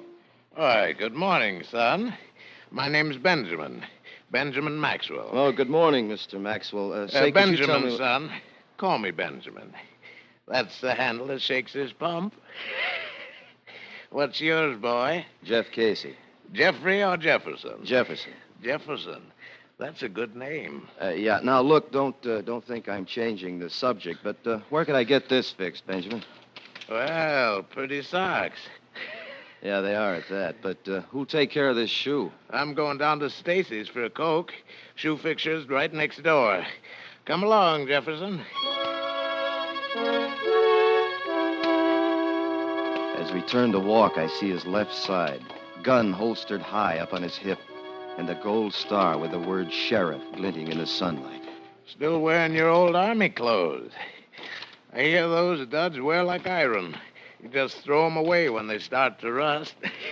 Uniforms wear forever. These have seen their last war. What were you in, boy? Air Corps, captain. Pretty uniform, sweet pay, and lots of respect. You miss it, Jefferson? Maybe I do. What are you looking for now? I'm not looking for anything, just living, more or less. Oh, man ought to find more to do with his life than that. It's all the same to me. I could die today, and it wouldn't make any difference. You got a bad taste in your mouth, but you'll spit it out someday. Say, how do you like this weather? If it gets any warmer, it'll be almost too hot to live. In a manner of speaking, you understand? Yeah, I understand. Here's a shoe repair. I'll be next door. Leave your shoes and waddle in on them pretty socks of yours. I'll buy you a drink. Coke or coffee? The shoemaker tells me that my shoes will take a couple of hours, so I start next door to join Benjamin. I don't know, maybe I'm feeling pretty good, but I pull an old schoolboy trick of mine. I take off my socks, roll them up, and throw them on the counter with my shoes. Then I walk outside to feel the cool, shaded cement prickle up through the bottom of my bare feet. Through the store window next door, I see the 4 people in the restaurant. Benjamin waves for me to come in. Inside the entrance, a blonde waitress is arguing with a tall sliver of a man who's showing about 3 inches of wrist and shin bone below the edges of his clothes. The squat, moon-faced grill man has his pop eyes focused intently on the argument. I go in, walk over to Benjamin, and sit on the next stool. Oh, Jefferson. Hi, Benjamin. Came for that coffee. In a minute. Rachel's about finished. Try it somewhere else, Pop. Let me alone now. I'm busy. And all her sins must find her out. She's a Jezebel and kin only to the devil. Yeah. You'll find it on the menu next week. Now find yourself a street corner. Get it out of your system. You are bad. Bad beyond all hope. See you around, Pop. I don't hope. The girl plays rough. Oh, that's just Rachel's way, Jefferson. I see you lean to bare feet. What's your friend having, Buster? Benjamin, Rachel. Maybe smart to tack nicknames on people, but my folks figured me for a Benjamin, and I'd like it that way. Sure, Buster. What'll it be, soldier? Black coffee, lady. And don't let the uniform throw you. I'm no soldier anymore. The Hollywood line of her mouth twists up into a lopsided kind of inviting grin as she turns to get the coffee. I watch the dark shadows that follow the rippling lines of her uniform when she moves. Rachel is quite a woman. All woman. Coffee. Barefoot. Like you, soldier. Your friend's real pretty, Buster. You think everybody's pretty. He's a doll. You be around long, soldier? Long enough to get my shoes fixed, Rachel. Rachel. You know, that name doesn't go with you. It's a name. Too bad you're moving on soon. New faces are scarce around here. Especially one like yours. Well, I've got some law to enforce. Will I see you before you go, Jefferson? I'll find you, Benjamin. Do that, boy. I'm afraid to face that heat out there. Now, you behave yourself, Rachel. Yes, well, You like playing it tough? under it all beats a heart of gold. Mm-hmm. Tell me what it's like in the world outside, soldier. Hey, Rachel, why don't you put up some more coffee? Tend to your bacon, lover. I got company. Your boyfriend? Lover boy there? No, that's Kenny. He's keeping company with a hot grill. You oughtn't to talk about me like that, Rachel. Not very nice. Well, then don't bother me while I'm with my friends. Hey, soldier, I'm off about now. Let you and me go out to the carnival for a couple hours, huh? Hey, you let her alone. Don't you go with her. You hear? Yeah, I hear, Kenny. Well, I'd like to, Rachel, but how do I go barefoot? Oh, forgot. Got any other ideas? Yeah, matter of fact, I live upstairs over this greasy spoon. Let's go up and mix ourselves something cool while we wait for your shoes. You can't do that. It isn't nice. It don't look right. Don't it? Come on, let's go, Rachel. Don't you? No, you can't. I'll stop you. Go hash some potatoes, lover. My arm, soldier? No, Rachel. Hey, look, I'll get someone to tend here. I'll come right up. You do, and I'll barbecue you on your own grill. We go out, and my feet scruff over the shaded pavement as we pass through the doorway on the left. I follow her up a flight of stairs and into a small box-like apartment. Living room, bedroom, kitchen, and bathroom. Be it ever so humble, this is home. Let's kick out a wall or something. The windows don't help much, but the drinks will. Hey, why do you have to lean into the kitchen? Why not just walk in? Fresh varnish on the floor.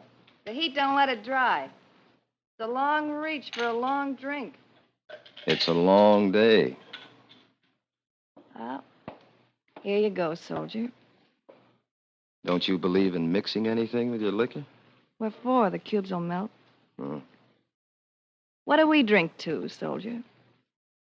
The heat? The heat. Cools you off, don't it? It burns its way down my stomach and explodes.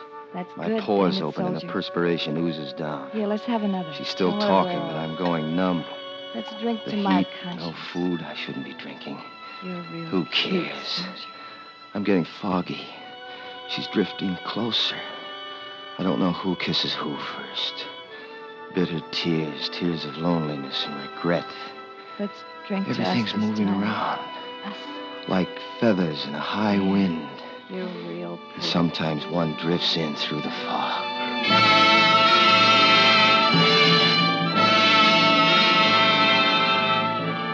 We're drinking.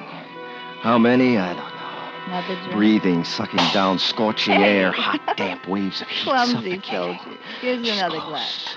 Can smell perfume, cheap like tin earrings. How? Black rolling in, black velvet.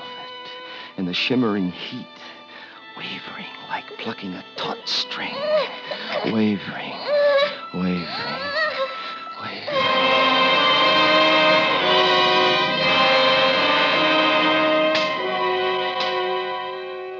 There's a steady sound, sharp, smart little cracks. I tear my eyelids apart and a flash of ceiling whirls by. A purple-red mass is coming toward my face, and when it hits, there's a sound in the ceiling moving the other way. Laugh this off. Laugh now, why don't you? A frozen kind of pain is seeping through to my brain, and I can make out a voice now. Then laugh. I want to hear you laugh. I get my hand up to my face, and I wipe my eyes. Come on, wake my up. hand comes away You wet, hear me? sticky and red. The ugly purple mask comes. Awake now? Swell. I got something for you. Let me alone. Over there, in the corner of the kitchen. See how she's lying there? Take your hands off me! That's how I found her. You beside her, your filthy hands still tied around her throat. What's the matter with my hands? They're sticky. Wet. That's varnish and blood, your blood. See that knife in her hand? She cut you trying to stop you. You killed her. You killed Rachel.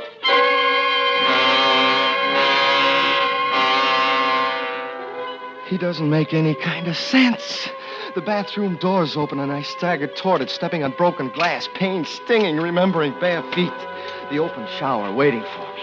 I turn the handle of the cold water, and I half throw myself into the shock of the stream. I'm coming alive. Reaction setting in. Fright. He said I'd killed him. Hey, Sheriff! Benjamin! Hey, Benjamin, come up here! I got a dirty killer for you. That lousy friend of yours killed Rachel! Come and get him!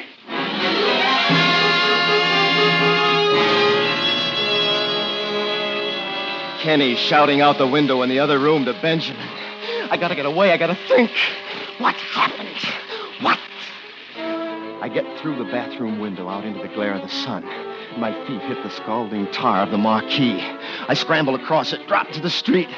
A narrow alley, and I'm running down it toward the fence that blocks off the far end. A garbage can near the fence and a woman putting something into it. I jump, reaching for the fence. Hey, what do you think you're doing? Let me go! Let go! Pick up that garbage, you Let crazy... go! I didn't do it! What do you mean? I saw you kick it over. I'm not going to clean up that mess. I didn't kill her! Take your hands off me! Why would I kill Rachel? Why would you kill... All right, Jefferson. Come along and tell me why you killed Rachel.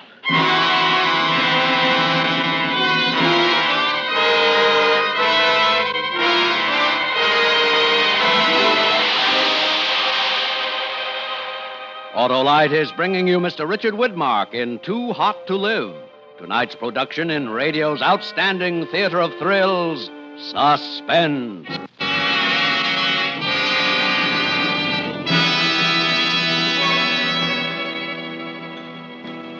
Hey, Hap, did you hear about the wise witch? What about her, Harlow? She brought her broom in for a tune-up. The Autolite spark plug dealer tightened the straws, tightened the handle. And check the spark plugs, too. He would have if that broom had had 'em, Johnny Plug Check. Spark plugs are the heart of a car's ignition system. One of the keys to efficient engine operation. And did the witch understand, Harlow? Why, sure, Hap. Being a sage sorceress, she knew all about ignition-engineered Autolite spark plugs. The spark plugs that are world famous for quality and dependability. Why, she even knew that Autolite spark plugs are used as original factory equipment on many leading makes of America's finest cars and trucks. Did she know it pays to have spark plugs winterized, too? She sure did, Hap. And she knew the place to go was to her friendly Autolite spark plug dealer. Because he can put in antifreeze, change grease and oil. And check the spark plugs, too. Yes, folks, see your friendly Autolite spark plug dealer. And have worn-out spark plugs replaced with ignition-engineered Autolite spark plugs. And whether you choose the resistor type or the standard type, you can be sure you can't buy better spark plugs for your car because you're always right with Autolite. And now, Autolite brings back to our Hollywood soundstage Mr. Richard Widmark in Elliot Lewis's production of Too Hot to Live, a tale well calculated to keep you in suspense.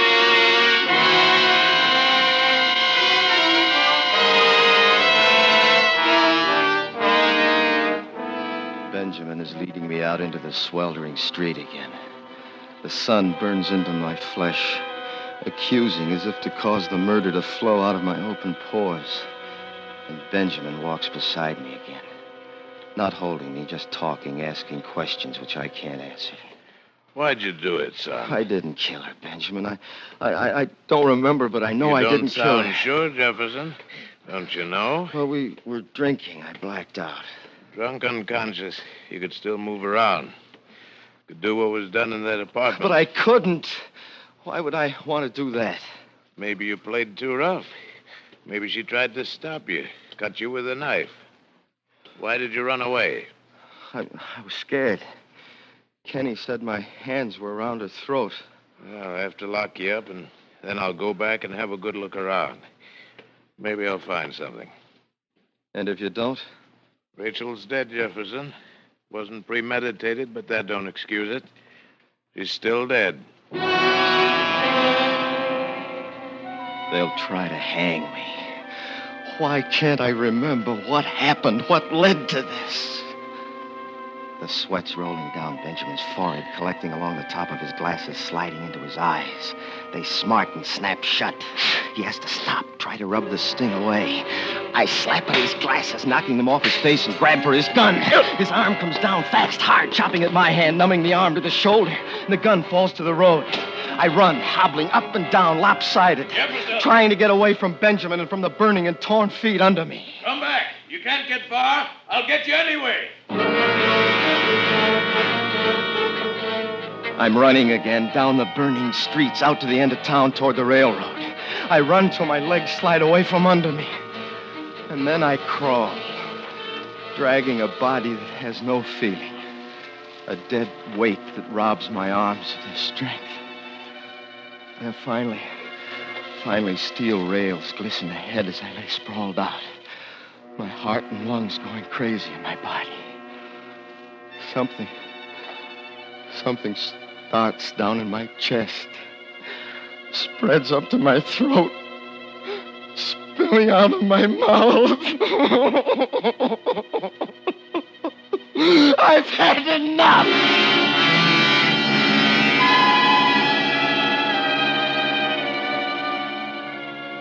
An hour's passed. The sun is moving away toward the west. No trains have passed, but it's all right. I know what I have to do now. Find Kenny. And one way or another, force him to tell the truth. For he must be lying. I lick my handkerchief and I wipe the dried blood off my hands and feet. I comb my hair, I throw away the army shirt and move back to town. Stepping gently, I make my way up the back streets to the restaurant.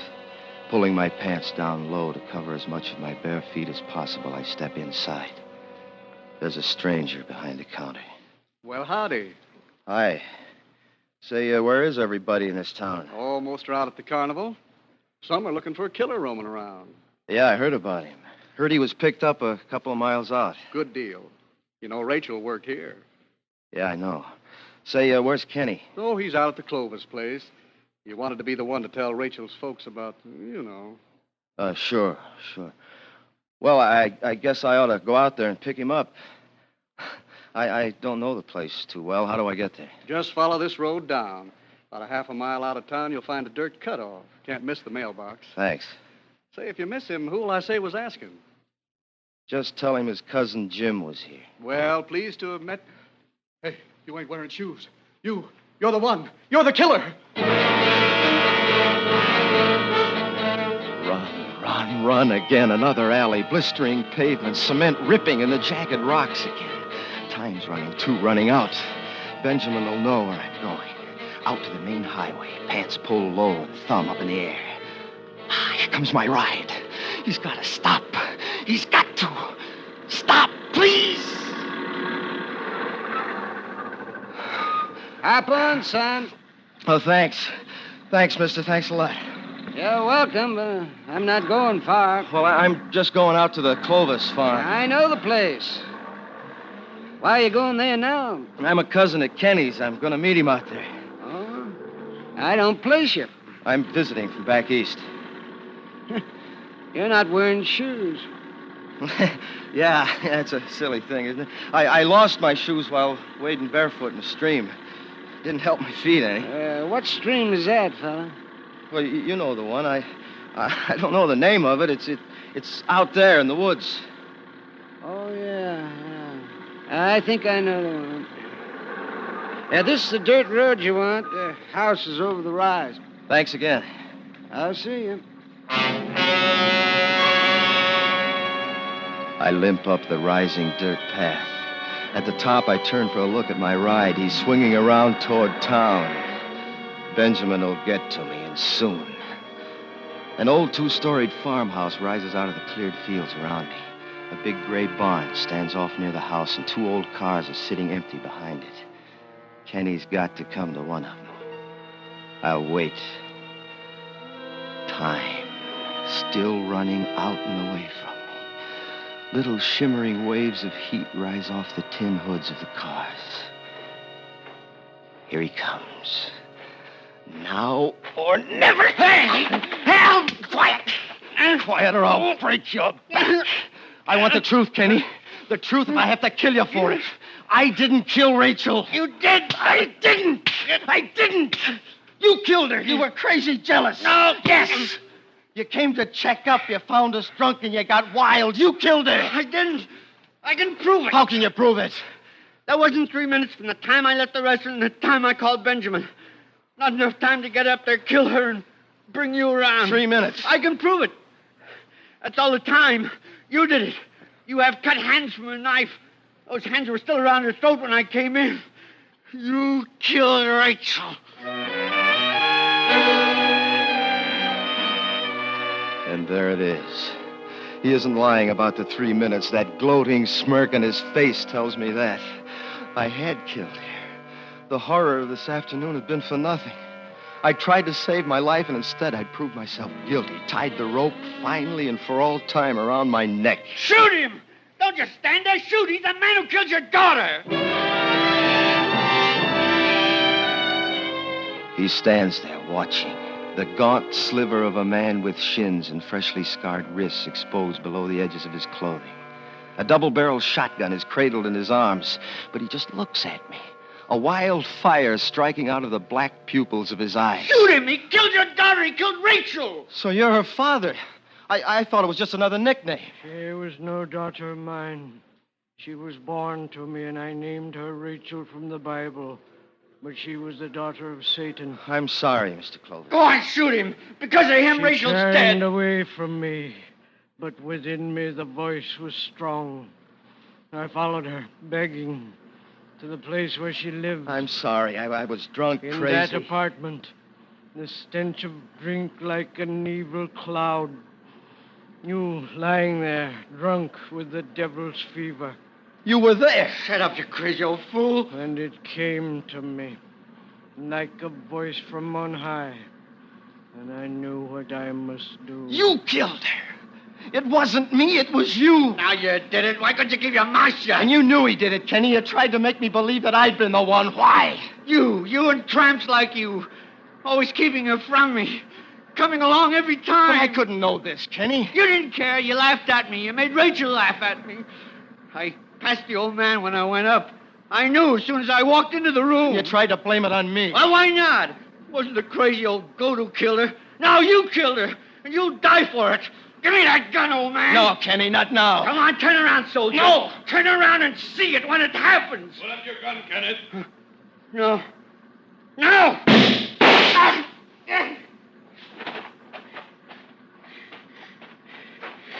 Get up, Jefferson. We'll go home now.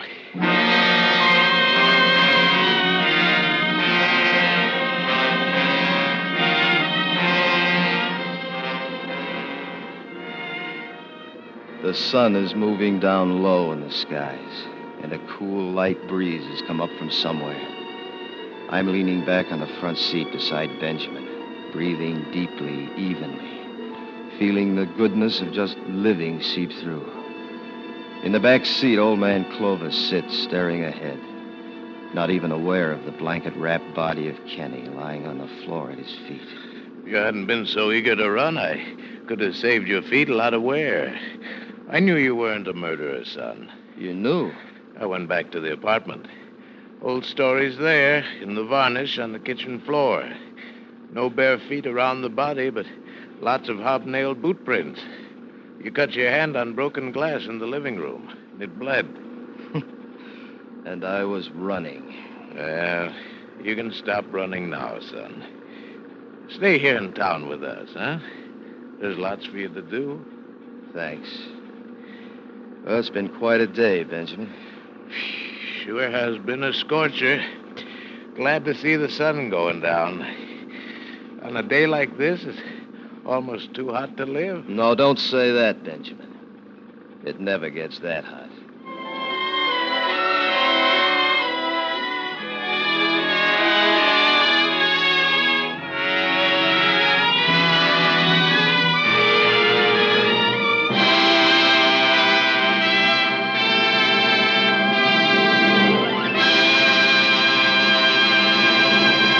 Suspense, presented by Autolite. Tonight's star, Mr. Richard Widmark.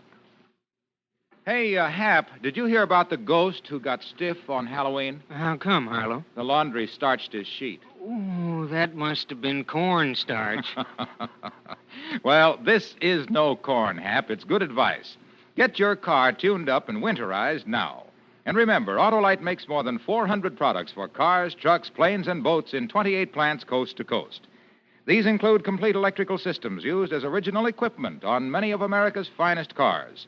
Generators, coils, distributors, voltage regulators, wire and cable, starting motors, and electric windshield wipers. All engineered to work together perfectly as part of the Autolite team. All engineered to give you unexcelled Autolite service. Don't accept electrical parts supposed to be as good. Ask for and insist on Autolite original factory parts at your neighborhood service station, car dealer, garage, or repair shop. Remember, you're always right with Autolite. Mr. Widmark may currently be seen in the 20th Century Fox production, Darrell F. Zanuck's No Way Out. Next week on Suspense, Mr. Herbert Marshall as star of Victoria Cross. And in weeks to come, you will hear such famous stars as William Holden, Cary Grant, Ozzie Nelson, and Harriet Hilliard, all appearing in tales well calculated to keep you in suspense. Suspense is produced and directed by Elliott Lewis, with music composed by Lucien Moraweck and conducted by Lud Gluskin. Too Hot to Live was written for Suspense by Sam Rolfe. And remember, next week on Suspense, Mr. Herbert Marshall in Victoria Cross. You can buy world-famous Autolite resistor-type or standard-type spark plugs, Autolite stay-full batteries, Autolite electrical parts at your neighborhood Autolite dealers. Switch to Autolite. Good night. When you give your time or your dollars to the 1950 Red Feather campaign, you're giving to the best possible cause. Your community chest benefits everyone. Won't you help now? This is CBS, the Columbia Broadcasting System.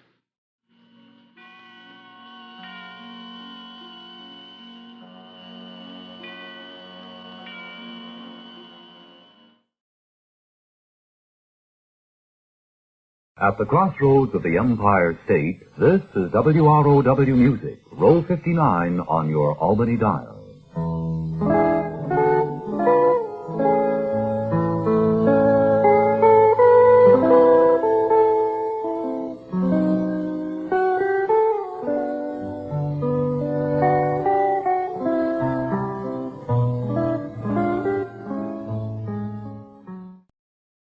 A tale well calculated to keep you in suspense. In a moment, Act One of At the Point of a Needle, starring Betty Gard and Walter Kinsella, and written especially for Suspense by Joseph Cochran. The first portion of Suspense is brought to you by Parliament Cigarettes.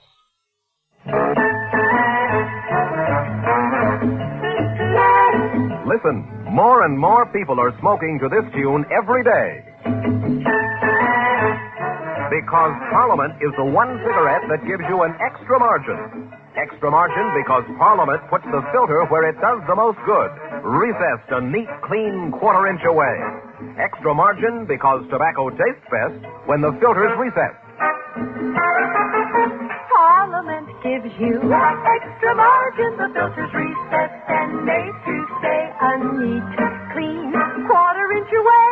Parliament gives you extra margin. Parliament gives you extra margin. You're smoking neat, you're smoking clean with Parliament today. Join those who have found that tobacco tastes best when the filter's recessed. Smoke the cigarette with an extra margin. Parliament.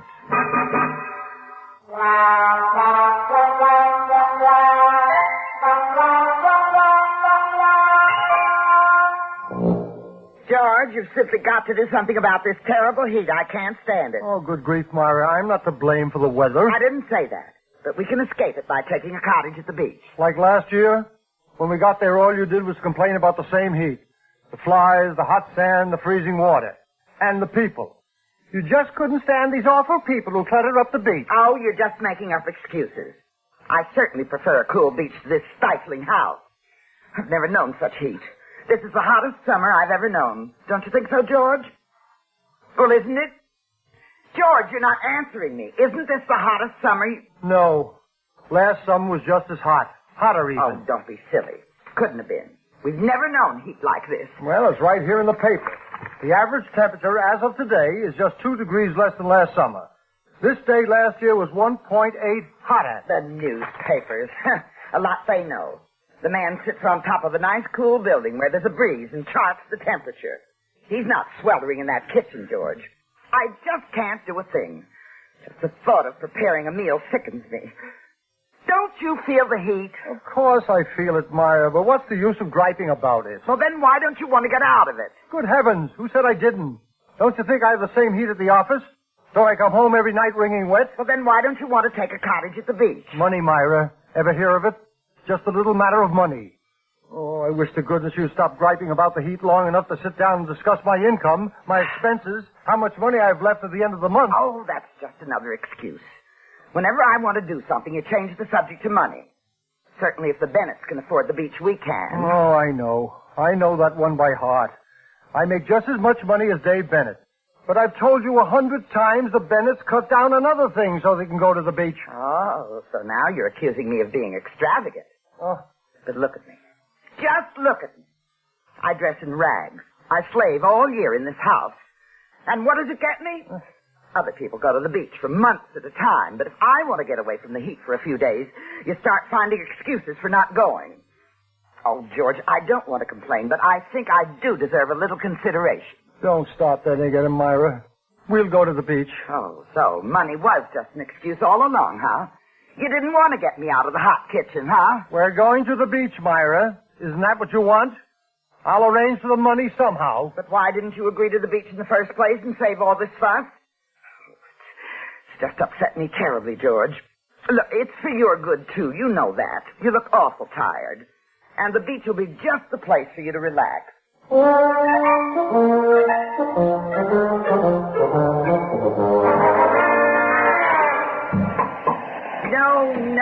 No, George. A little more to the left. I want that sign right in the middle. Myra, I don't see any point in it, putting up the signs. They say plainly no trespassing, don't they? So what? I'll nail them to the retaining wall. No one's going to climb over the wall or get on your property.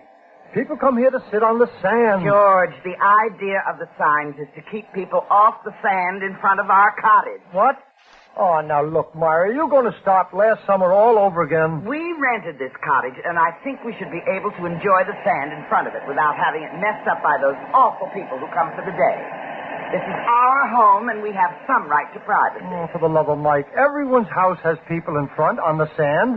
No one else has signs up. Well, we're going to have it. You may not object to a swarm of noisy people in front of our cottage, but I do. Myra, please be reasonable. George, if you don't want to put up the signs, give me the hammer and I'll do it. Never mind. I can see right now if I don't put them up, I'll hear about it all summer. Where do you want the other one? On the other side of the steps. Oh, and be sure it's exactly the same height and evenly spaced with this one. And don't try to get sand all over my blanket as you walk by, will you? Yes, Myra. And when you get the sign up, I want you to bring down the umbrella. I can't hear you. Well, if you'd stop that hammering for a minute and pay some attention, you would. I said, when you get through, I want you to bring down the beach chairs and the umbrella and some blankets. We'll spread them out in front of the cottage so those awful people will know this space is taken. Beach cottage. What a place to get a rest. Like trying to relax in a swarm of bees. George, did you say something? No, Myra, not a thing. Well, it certainly sounded like it. Nothing at all. Well, will you please stop hammering when you talk to me?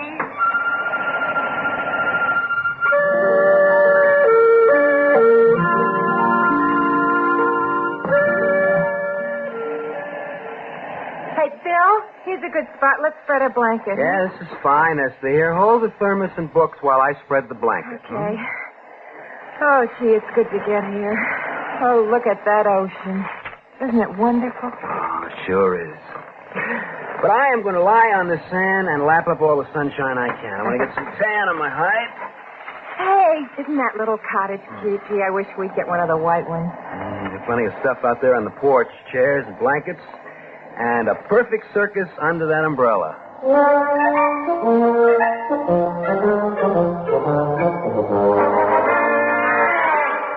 Well, of all the nerve. Come here, George. Look out there. Do you see what I see? What did you expect? Well, if you'd put those chairs and blankets out like I told you, this wouldn't have happened. But no. Leave them on the porch. I was nailing up those no trespassing signs, which are supposed to make people run away from the spot. I guess some people can't read. Myra, stop it. They'll hear you down there. Let them hear me. What's the matter with To her? sit on and they sit right in That front of woman our in that cottage. cottage, she's shouting something about us. Oh, no, Esther. Fine, Why that should doesn't she mean be- a thing to some people. Sure, she's talking about us. Didn't you hear her? Well, let it talk. I don't think she wants us here. Well, that's just too bad. George. This is You're a gonna have public to kick- beach. Now, you ignore her. Just How about look pouring at me them. some coffee? Look at them. Yeah, they think they are. What? Nothing. Well, aren't you going to do anything? Myra, there isn't anything I can do. They're not hurting us. They have a right to sit on the beach. Why, they're practically in our yard. I want to look at the ocean without a lot of riffraff making a garbage dump in my lap. No one's making a garbage dump. Oh, they will. They'll eat their lunch and throw papers and scraps of food all over. Myra, look. This is a public beach.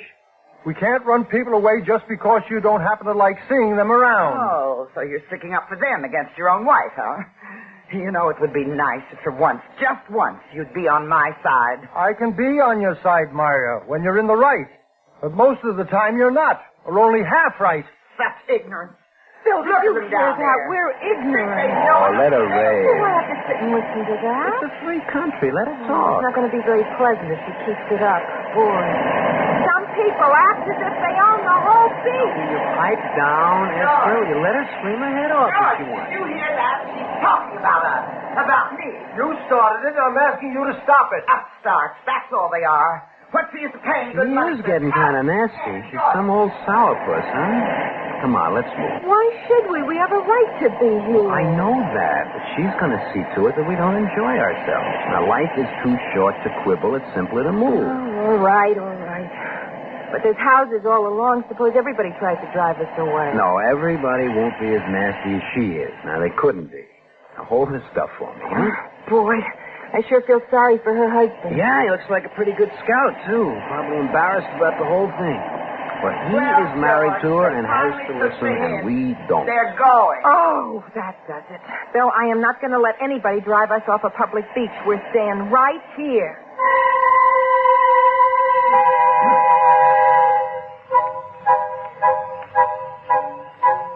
They're still out there. 3 hours. Oh, for the love of heaven, Myra, sit down and eat your lunch. How can you expect me to enjoy my lunch or anything else as long as that disgusting girl and that awful man are lying right in front of our doorstep? Will you please stop then and let me eat? Look at them, staring at our windows. Look at her. She's laughing like a silly fool. Can't we do something? Call the police and have them come... No, Myra, I told you no 40 times. There's no grounds for arrest. They haven't done anything. Well, I wanted to have lunch on the beach myself, but we couldn't because of them. You definitely did not. You said we were to eat in the cottage today and have a picnic lunch tomorrow. Well, I changed my mind. It's the perfect day for being outside. Tomorrow it may rain. I give up. I've got it. I'll show them. George, you go up to the attic and get that old phonograph and some of those records the owner left up there. Now what are you going to do? You'll see.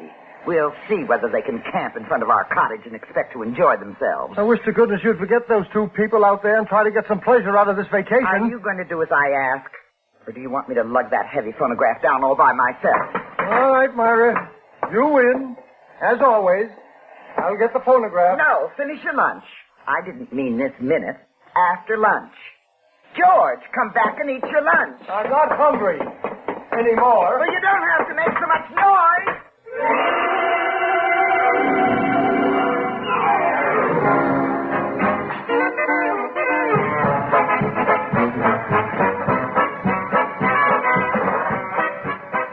I'm going to say just one more thing, Myra. And a lot depends on what you do after I've said it. Yes, George. Every time you play that record, you're making a fool out of me. Oh, don't be silly. Why can't I play it? The free country. That man said so. Come I on, heard him. honey. Let's go. All right, Bill. If she's not getting away with it, we're coming back tomorrow. Maybe I can dig up an old phonograph somewhere. They're leaving. They couldn't take it. See, George, I told you so. We've won, George. We have won? Oh, no, Myra. You have won. You just scratched the heart out of me with that old worn-out needle.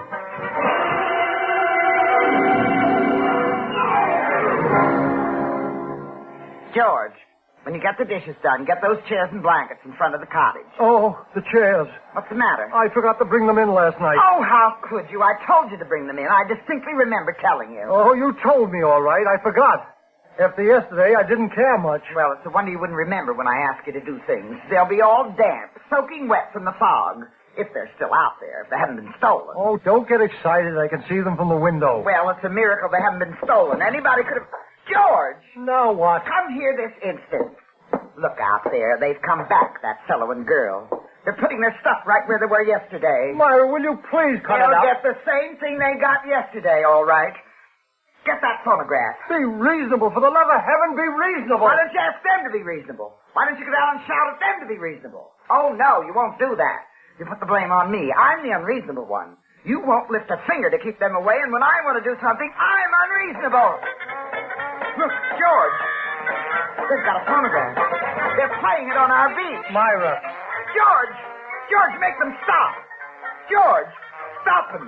George, Myra, you're making a fool of yourself. Make them stop, I say. Stop them, George.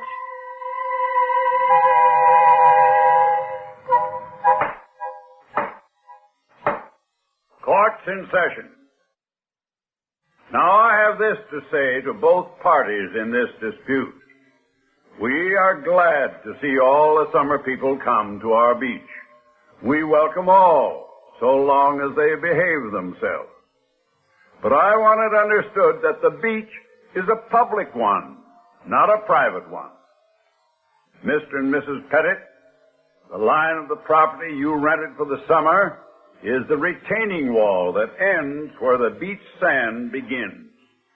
It is my understanding this disturbance took place on the beach, and the two parties were creating a nuisance to other people by playing loud and continuous certain antiquated records. That's right, Your Honor. This lady got huffy because we were lying on the sand in front of her cottage. That's right, Your Honor. She got an old record and she played it over and over.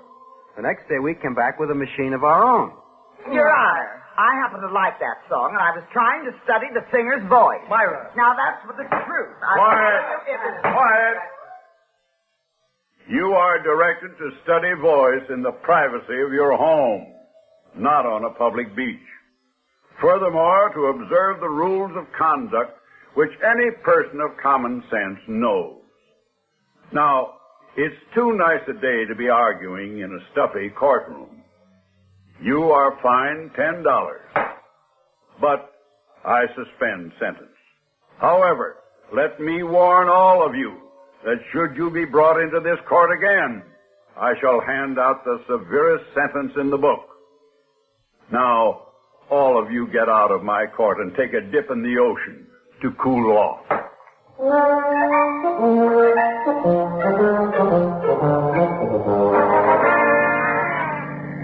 Justice. Is that what they call justice? Isn't there such a thing as a right to privacy in this country anymore? Huh. We might as well be living in Russia. And that judge. Oh. Did you see that judge, George? Wasn't he awful looking? It's like a gangster. I'll bet he never saw the inside of a law school. I bet he never went through the 3rd grade in school. How can they put people like that on the bench, George? How can they? Oh, I don't know. There ought to be something we could do about him. Myra, we got off easy. Now let's forget it. Forget it? Yes. What are you talking about? Do you expect me to forget a humiliation like that? Why, he acted as if we were criminals, like we were the trespassers. We did lose, you know. We were fined and the sentence was suspended. I can't believe it. About 10 with a hayseed like that on the bench, I can believe anything. Where did he learn the law? I'd certainly like to see his diploma. Huh? If I knew where he went to college, I'd write them a letter and tell them what kind of lawyers they graduate. His degree was framed and hanging on the wall. He went to Harvard. Don't be silly. He couldn't have. Will you stop telling me not to be silly? Silly means weak-minded. An idiot. Of course it doesn't. Now, look, I don't think you're weak-minded, but I do think you could be more forceful and aggressive. The trouble with you, George, is that you let people run all over you. If you had done what I asked and told those people to move on, this never would have happened. You're driving too fast. How many times have I told you not to drive so fast? At least 1,000 times. Well, don't drive so fast. You know it upsets me. Now, as I was saying, your trouble is that you take whatever people hand out to you. You never raise a fuss or tell people to get out of your way. Oh, no. That's one reason why you don't get anywhere. Please, I'm tired. And I don't want criticism. But I'm not criticizing, George. I'm just telling you for your own good. That judge ought to be disbarred. He's a disgrace to the legal profession. Maybe we ought to write to the Bar Association. I'll bet they'd do something. We came to the beach to enjoy ourselves, not spend our time reforming the judicial system. Well, at least we can appeal the case. Look, couldn't you write that friend of yours in Boston? You know, that big lawyer friend of yours. Tell him what happened to us. Why don't you invite him down here for dinner some night and discuss it with him? Myra, we're not going to act like children. We lost, we got off easy, and I want you to forget about any further action. Why? Why should we? Oh. Do we have to be humiliated? Hauled into court like common criminals because of those cheap, slovenly people who are ruining our beach? Why shouldn't we be able to enjoy our nice cottage? I'm not going to sit by and let people push me around. Myra, do whatever you want, but in the name of heaven, stop talking about it and let me have some peace. Don't drive so fast, George. George, why are you driving so fast? I want to see how fast I can go. I want to see how many telephone poles I can break down. What? I want to drive till the engine falls apart like I'm falling apart. You're driving my brains up and down like the pistons. Your words are exploding in my weary mind like the gas in the cylinder. George! And I can't stand much more of it. I can't stand much more of it, Myra. George, you're drunk. Now slow down. Please slow down. George, you're ruining my hair, and I just went to the beauty parlor this morning.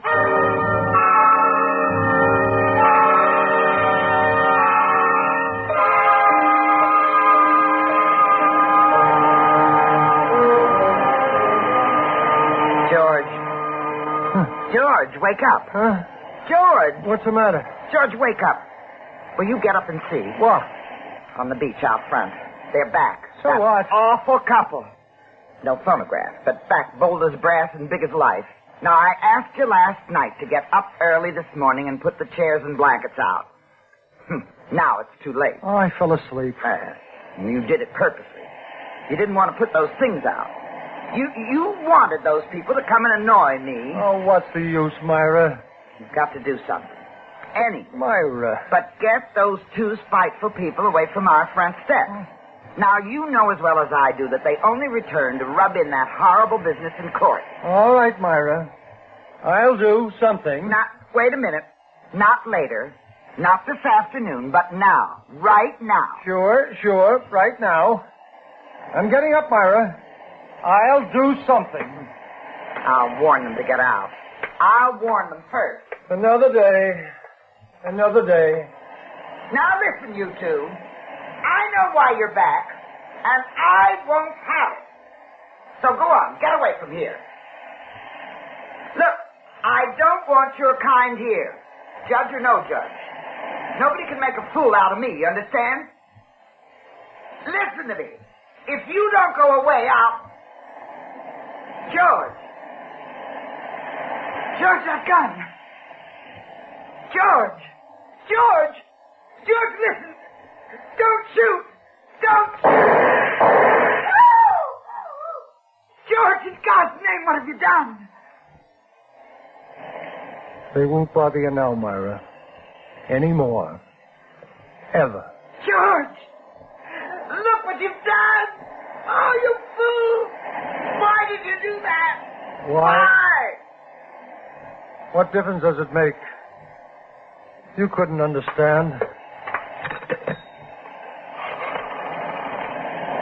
Operator, get me the police. I want to report a murder.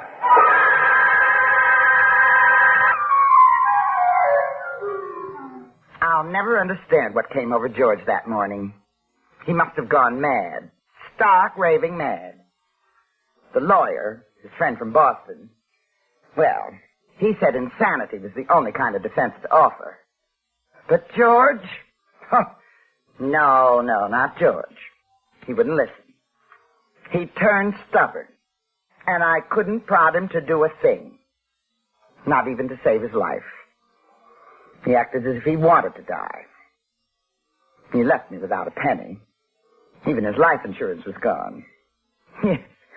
Little by little, behind my back, he borrowed on it until there was nothing left. What a thing to do to me, after I'd been such a kind and loving wife. Why,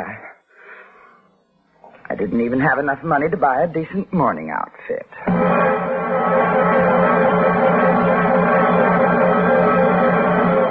Suspense.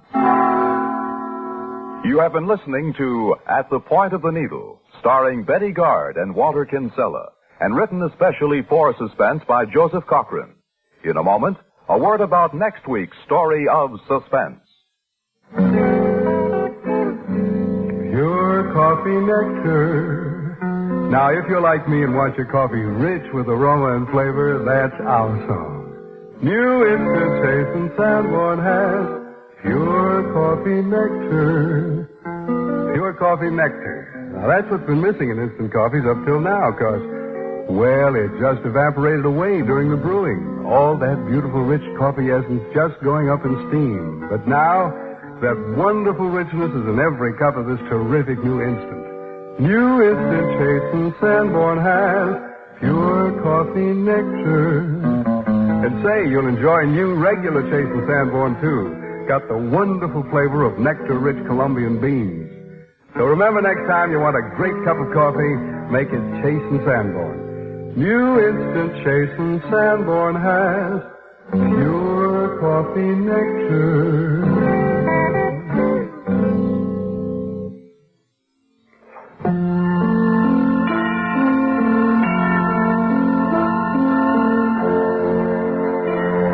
Suspense is produced and directed by Fred Hendrickson. Edited by Norman Ober.